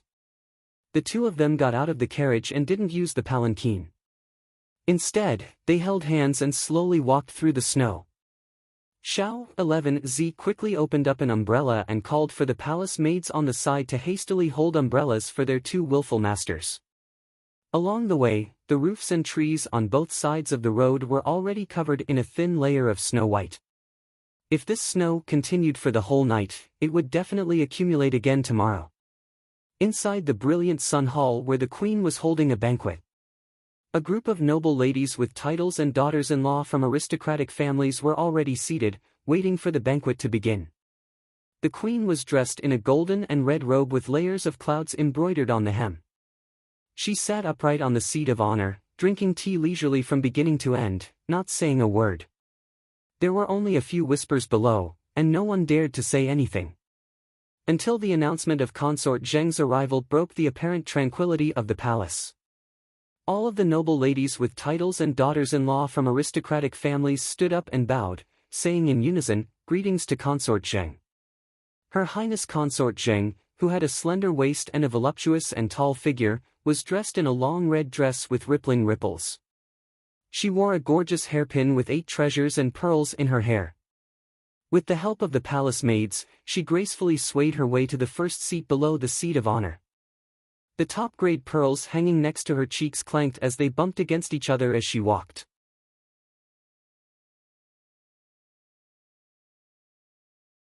Chapter 596. Her red lips were slightly curved, and her figure was graceful. Although she was in her early 20s, she was dressed as pretty as a 15 or 16-year-old girl, so she didn't look too out of place. All the concubines and princesses also stood up to greet her. In front of Consort Zheng, other than Her Majesty the Queen, who didn't need to worry about Consort Zheng due to her precious and noble status, no one else dared to be careless. Dispense with the formalities. Consort Zheng reached out to touch the jade tassel pendant that had been scraped to the side of her face, a frivolous smile hanging on her lips. She unhurriedly curtsied to Her Majesty the Queen, who was sitting at the head of the table. "Greetings, Your Majesty the Queen." Queen Zhao glanced at her indifferently and nodded. Consort Zheng's but was just about to sit down on the first seat below the head of the table when Queen Zhao irreverently curled her lips and coldly said, "Younger sister Zheng, you're sitting in the wrong seat. That's where the crown princess is sitting." Consort Zheng's smile immediately froze on her pretty face. Cough. One of the two middle-aged concubines sitting below the head of the table choked on her tea and coughed out a laugh. Both of them were in their 40s and had maintained themselves well. Although they couldn't be considered young and beautiful, they still retained their charm. One of them was Consort Zheng, the mother of the great king's son Mo Jiao, and the other was Lu Fei, the mother of the second prince Mo Lu. The one who coughed out a laugh was Her Highness Consort Zheng, and Consort Zheng was currently glaring at her fiercely. The latter pretended to wipe her mouth with a handkerchief and didn't say anything, but the smile on her lips couldn't be wiped away. "Older sister Zheng, come sit here." A royal concubine in her 20s gently pointed at the seat in front of Consort Zheng as she spoke to noble Consort Zheng with a grin. Consort Zheng then glared at her fiercely and sneered, "Your Majesty the Queen, this daughter-in-law who was suddenly betrothed is really putting on airs. What time is it now? Why aren't they here yet?" Just as she finished speaking, a eunuch outside the brilliant sun hall reported, "The crown prince and the crown princess have arrived." The group of noble ladies and aristocratic families immediately revealed expectant gazes as they eagerly turned their heads to look at the open door outside the hall.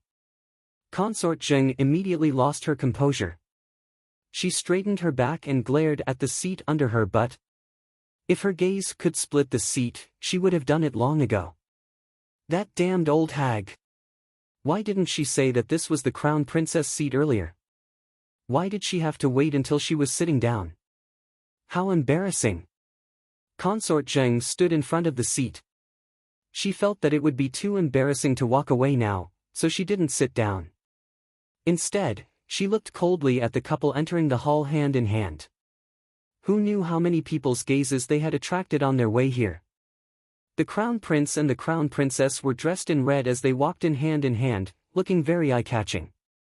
The man was tall and slender, handsome like an exquisite piece of jade, while the girl was icy and beautiful like the cold moon. No one could find a single flaw in their appearances, so much so that everyone couldn't help but think the same thing in their minds when they saw this scene. A match made in heaven. Mu Qianqian felt like she was sitting on pins and needles, as if there were 17 to 18 needles poking her under her butt.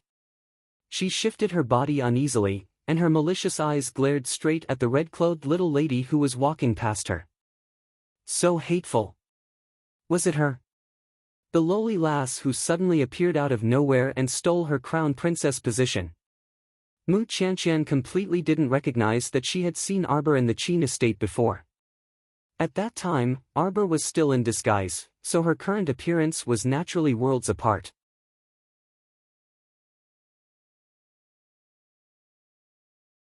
Chapter 597. Abruptly, Arbor turned his head, and his icy eyes apathetically shot a vicious glance at Mu Qianqian. That glance made one's heart tremble with fear, as if it could kill a person on the spot with a single glance. That was a ruthless attack that our dear Qiao Mu had used her spiritual conscience to directly infiltrate the other party's conscience. Was this darling someone that any Tom, Dick, or Harry could stare at? Mu Qianqian immediately felt her mind go blank, and a piercing pain assaulted her brain. With a shriek, she fell backward. The people sitting behind her were precisely the second branch's mother and daughter, Madame Nei Lu and Mu Zhilan. Caught off guard, Mu Qianqian knocked over the entire small table, and all the soup and water spilled onto them. The second branch's mother and daughter immediately shrieked and jumped up, attracting Her Majesty the Queen's stern gaze from the head seat. The young misses nearby all covered their mouths and chuckled as they looked disdainfully at the Mu family's mother and daughter who were jumping up and down. Madame Nei Lu's heart jolted, and she hastily pulled her daughter Mu Zhilan forward to kneel. This commoner and my daughter have been disrespectful in front of Your Majesty the Queen. It's truly because eldest miss suddenly attacked, and this commoner and my daughter were caught off guard. Mu Qianqian also hastily knelt forward and cried pitifully, Your Majesty is wise. Just now. When she passed by Qianqian, she used some kind of witchcraft to glare fiercely at Qianqian, which caused me to suddenly lose my balance and fall backward. As she spoke, Mu Qianqian raised her sleeve to point at Arbor's back. Slap her. The Crown Prince abruptly turned around and shouted sternly. Mu Qianqian's eyes bulged in shock as she dumbfoundedly looked at His Highness the Crown Prince, who had suddenly turned hostile and merciless. Just as an indoctrination nanny was about to step forward and press down on Mu Qianqian with a wooden plank, Mu Qianqian wailed, Your Majesty the Queen, Your Majesty the Queen, Qianqian doesn't know what she did wrong to anger His Highness the Crown Prince. Is the Crown Princess someone a wicked commoner like you can casually point fingers at? What her? Who is she? The Crown Prince glared at the indoctrination nanny who had stopped and said ruthlessly, Don't you know how to hit her? Do you want us to do it personally? Double it. The indoctrinating nanny's heart shuddered, and she promptly slapped Mu Qianqian's mouth with the paddle. After 3 hits, Mu Qianqian's originally glossy and seductive red lips broke, and tears streamed down her face like beads from a broken necklace. When Queen Zhao saw this, she couldn't bear it anymore. The Queen previously had 3 or 4 crown princess and secondary consort candidates that she favored, and one of them was this Mu Qianqian. Although Mu Qianqian's father wasn't an official in the imperial court, he was the family head of one of the capital's 8 great patrician families, the Talisman patrician family. Moreover, it was said that this Talisman aristocratic family was a branch family of a Talisman aristocratic family in the Divine Prefecture. Their influence was absolutely not to be underestimated. That was the mysterious divine land that was praised by tens of thousands of people. Compared to the Shuntian manor behind Consort Zheng, it was naturally one level higher. If the Crown Prince were to marry the daughter of such an aristocratic family, it would definitely be of great help to him. The other few were also daughters of high-ranking officials or daughters of aristocratic families. Their looks and knowledge were all very good, so they were more than qualified to be secondary consorts. However, she didn't expect that father and son pair to pull off such a stunt and casually settle on the crown princess candidate. At this time, the queen was currently sizing up this crown princess. She saw that she was only 14 or 15 years old, but her small face was glistening, snow-white, and jade-like. However, what was up with that expressionless small face? I'm done for today. I'll try my best to add more chapters tomorrow. I've always been writing 6 chapters a day. Older sister, I had to take 3 days of leave to write the first 10 chapters. How could I take leave every day? Wouldn't I get hacked by my boss? Other than writing chapters in my spare time, I basically don't leave the house at all. Of course, I'm already cut off from TV and games. I've already done my best. I don't even have time to save chapters when the editor told me to. Ow.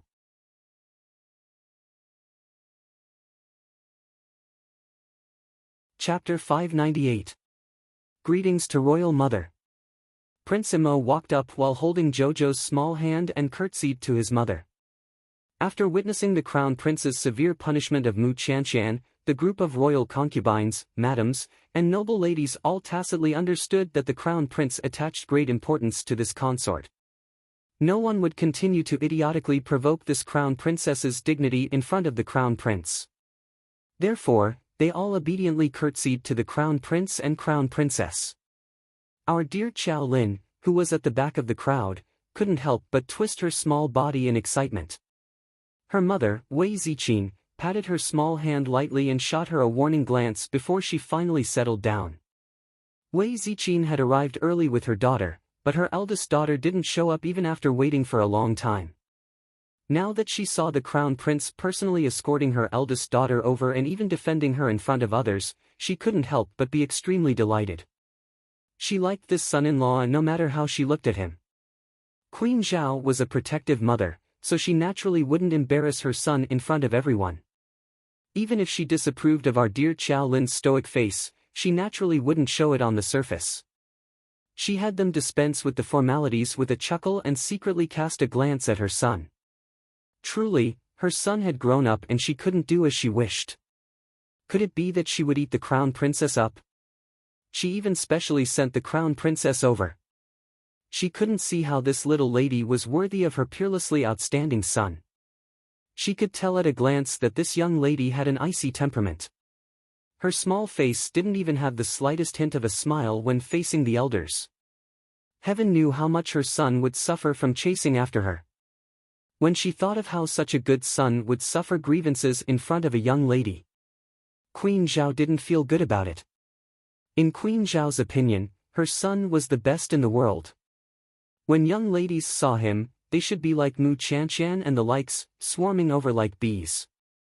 How could they be like darling Qiao, indifferent and expressionless all day long? Our dear Qiao Lin keenly detected a trace of dissatisfaction coming from the queen's direction, and she looked up with a frown at the queen with sparkling eyes. What the heck? You actually dare to frown at me? Queen Zhao kept complaining in her heart, but she didn't show it on her face. Alright, leave your crown princess behind. The queen grumbled in annoyance and glanced at the crown prince. The crown prince nodded with a smile. Then this subject will come back in 2 hours to bring the crown princess back. Queen Zhao wished she could send the crown prince flying with a smack of the back of his head. Her expression was simply brilliant. The expressions of the other concubines and noble ladies were also quite interesting. Could these women eat the crown princess or something? Wasn't it just a small banquet in the palace? The crown prince was still worried about sending her back and forth. She was really a delicate girl. It looked very worrisome. Queen Zhao was thunderstruck by the stoic face again. The stoic face was expressionless from beginning to end. When she heard the crown prince say he was going to pick her up, she took it as a matter of course. Just as everyone was madly ridiculing her in their hearts, they saw the little stoic turn around and say to the crown prince, "How about an hour? I'm sleepy." The crown prince nodded happily and patted the little fellow's head. Okay. Queen Zhao and all the concubines were flabbergasted. Consort Zheng couldn't resist laughing out loud and mocking, the crown princess really is delicate beyond belief. You just came to attend the banquet and want to leave immediately. TSK, where are you putting Her Majesty the Queen's face, he. The little stoic turned to look at Consort Zheng and creased her brows. You are the queen.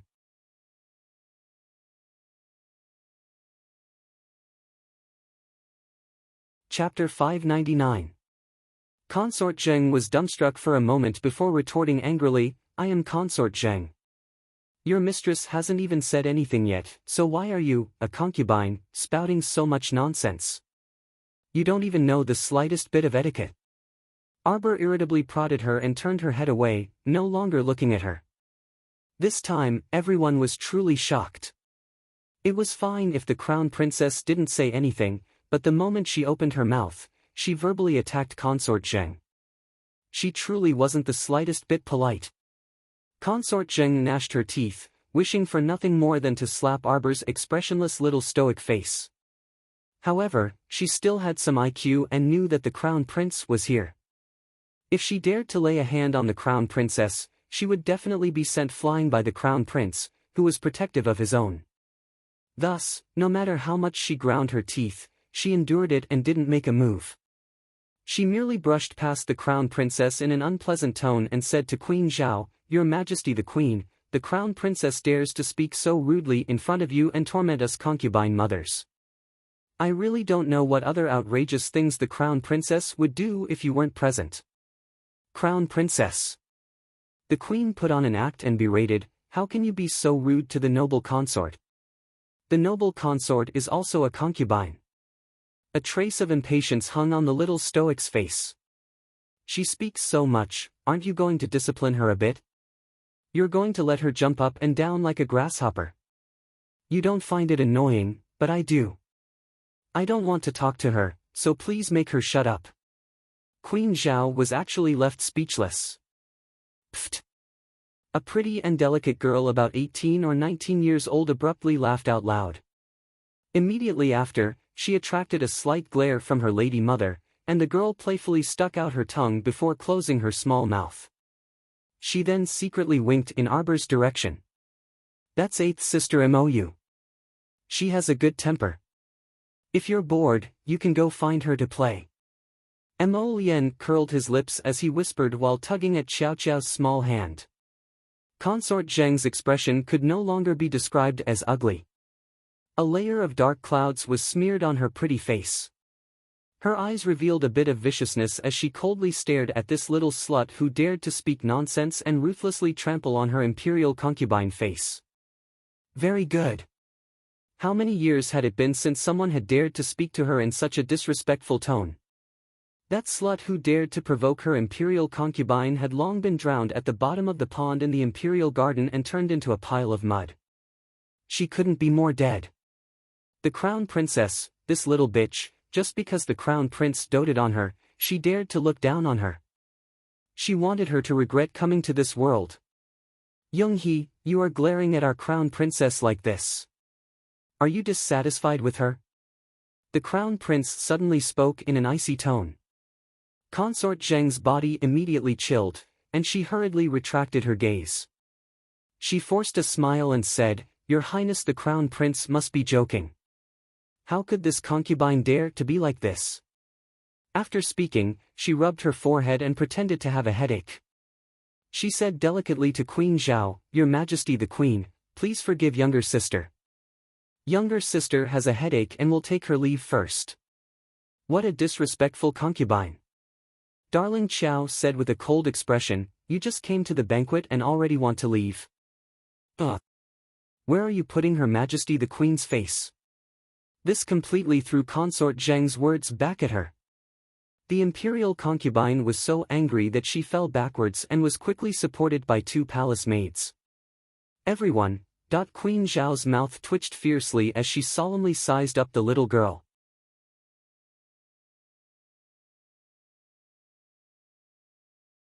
Chapter 600. Consort Zheng's favor in the imperial harem had never declined. It could be said that she had covered half the sky with a single hand for so many years, but Queen Zhao had never seen her suffer such a setback in recent years. Now that she saw her trembling from anger after hearing a few words from the crown princess, Queen Zhao needed to take a good look at this daughter-in-law of hers. She was truly a capable person, although this child was young and appeared to be very aloof. She didn't seem to speak much, but unexpectedly, her venomous words could infuriate someone to death. Queen Zhao glanced at a certain person who was so angry that her chest was heaving up and down slightly. Her lower lip inwardly twitched, and a faint smile appeared on her face. Young He had been domineering for many years, and it was rare to meet a young lady who could infuriate her half to death with a single word. Needless to say, Queen Zhao was secretly pleased. Looking at Arbor's stoic little face, she found her somewhat pleasing to the eye. The young lady that her son liked was definitely extraordinary. Queen Zhao thought to herself, I'll just observe for now. Royal mother, then this son will take his leave first. I'll come back to pick up my crown princess in an hour. The crown prince held Arbor's small hand and even escorted her to her seat. Only then did he bow to the queen and take his leave. Queen Zhao really wanted to pick up the teacup next to her and throw it at his head. This stinky son, he really only gave her an hour to interact with him. After the crown prince finished bowing and exhorted his little wife, he flicked his sleeves and left. Naturally, he also took away the infatuated gazes of the numerous young ladies in Brilliant Sun Hall. Queen Zhao didn't know what to say. She felt that she had raised a son for nothing. Consort Zheng originally wanted to flick her sleeves and leave, but after the queen said, "Younger sister, are you really not giving this consort face like the crown princess said?" she could only grit her teeth and sit down next to Consort Zheng. Her handkerchief was twisted so tightly in her hand that it was almost about to be torn to shreds. Noble Consort Zheng, the crown prince consort is still young, and it looks like she has an innocent and unaffected temperament, so don't bicker with her. Consort Zheng drank a mouthful of tea as she said this to noble Consort Zheng with a chuckle. Consort Zheng didn't say anything, but there was a cold smile on her lips. On the other end, after Mu Qianqian was scolded, her mouth was already completely rotten. Madame Mu couldn't bear it and wiped her tears, but she didn't dare to take her daughter away at this time. She could only watch her daughter sit there with a rotten mouth, as if sitting on pins and needles, and accept the malicious sneers of the noble ladies around her. Mu Qianqian cast her resentful gaze at Arbor from time to time. Her entire heart was rather uncomfortable when she saw that lofty person sitting in the first seat below the queen. It was all because of that slut that the crown prince punished her in public, making her unable to raise her head in front of everyone. The mother and daughter of the Mu family's second branch didn't have it easy either. Their heads were drenched in soup, and they were only wiping them slightly, so their complexions weren't good right now. During this small banquet, the Mu family simply became the laughingstock in the eyes of all the noble ladies in the capital. Today's small banquet was held to let you all recognize the crown princess. The queen said dryly, "The crown princess mother, please step forward." Wei Ziqin stepped forward and performed a proper curtsy. "This subject greets your majesty." The queen casually praised the crown princess a couple of times insincerely and also bestowed many gifts to Wei Ziqin, giving the Qiao family enough face. Only then did she have her withdraw to continue eating. Consort Zheng's cold gaze roved over Wei Ziqin's face, but she feigned silence while holding her cup. At this time, a woman suddenly stood up and curtsied to the queen. "Today, I will write a reward for you guys. Let's see when the time comes."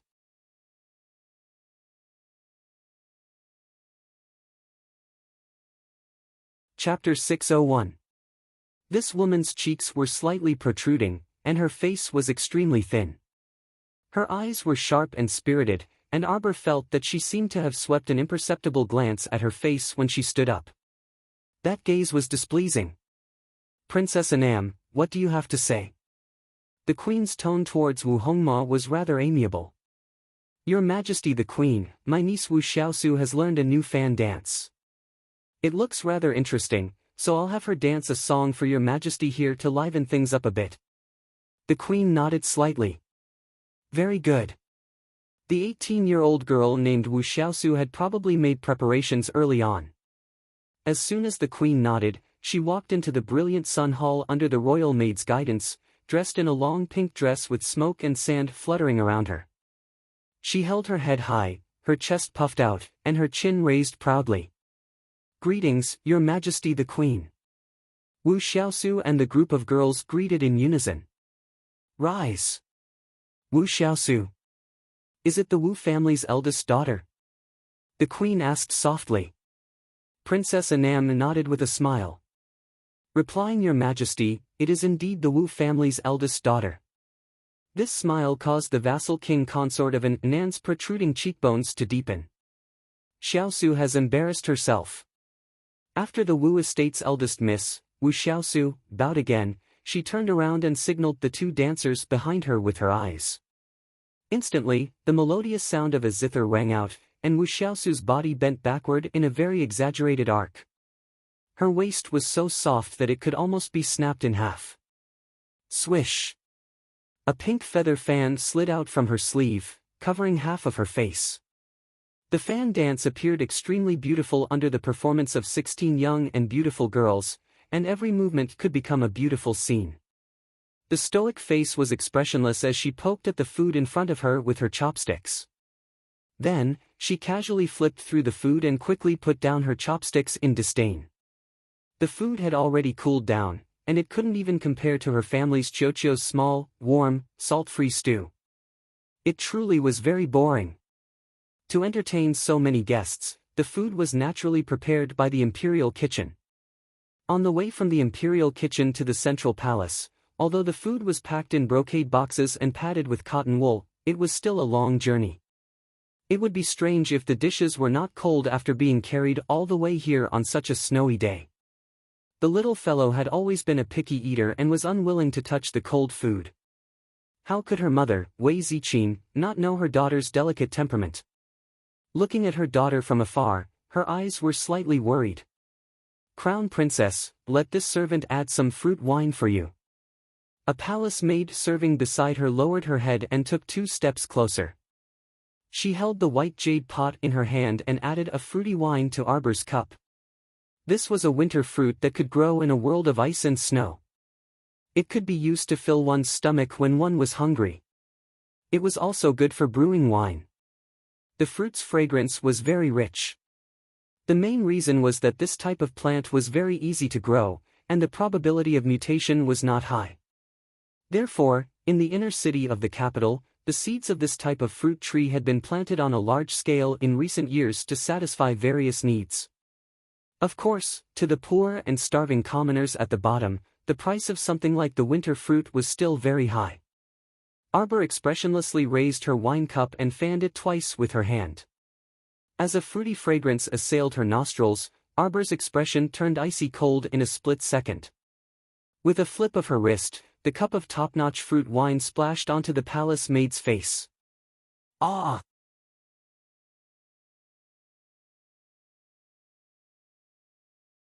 Chapter 602. The palace maid suddenly fell to the ground and covered her eyes, ears, mouth, and nose with her hands. Black blood spurted out from her face, looking extremely terrifying. Everyone was in an uproar and stopped eating. Her Majesty the Queen was so shocked that she suddenly stood up from her seat, and the song and dance stopped. Wu Xiaosu had just danced to the climax of the dance when she was suddenly interrupted. The music stopped, and the girl turned around with a face full of shame and resentment. Arbor looked at her coldly and slightly glanced sideways at the palace maid who was covering her face and rolling back and forth on the ground. He didn't say anything for a long time. The brilliant sun hall was dead silent. Everyone stared at the palace maid with frightened eyes. "Crown Princess, what did you do?" Consort Zheng suddenly screamed. Deeply afraid that that royal maid would be blind and roll in front of her, contaminating her with some filth, noble Consort Zheng continuously retreated several steps. Making a fuss over nothing, acting like a village woman. Arbor coldly said, "This palace maid poured me a cup of poisoned wine, I just gave it to her." Everyone was silent. "Thank you." Crown Princess, why are you so generous? Poisoned wine. Her Majesty the Queen's eyelids suddenly jumped. Thinking of her son's protective expression when he left, she couldn't help but reach out and press her aching head. With her son's temperament, his beloved wife was attacked by an assassin in the Brilliant Sun Hall, so he definitely wouldn't leave the matter at that. Go and ask old Imperial Physician Chow to come here.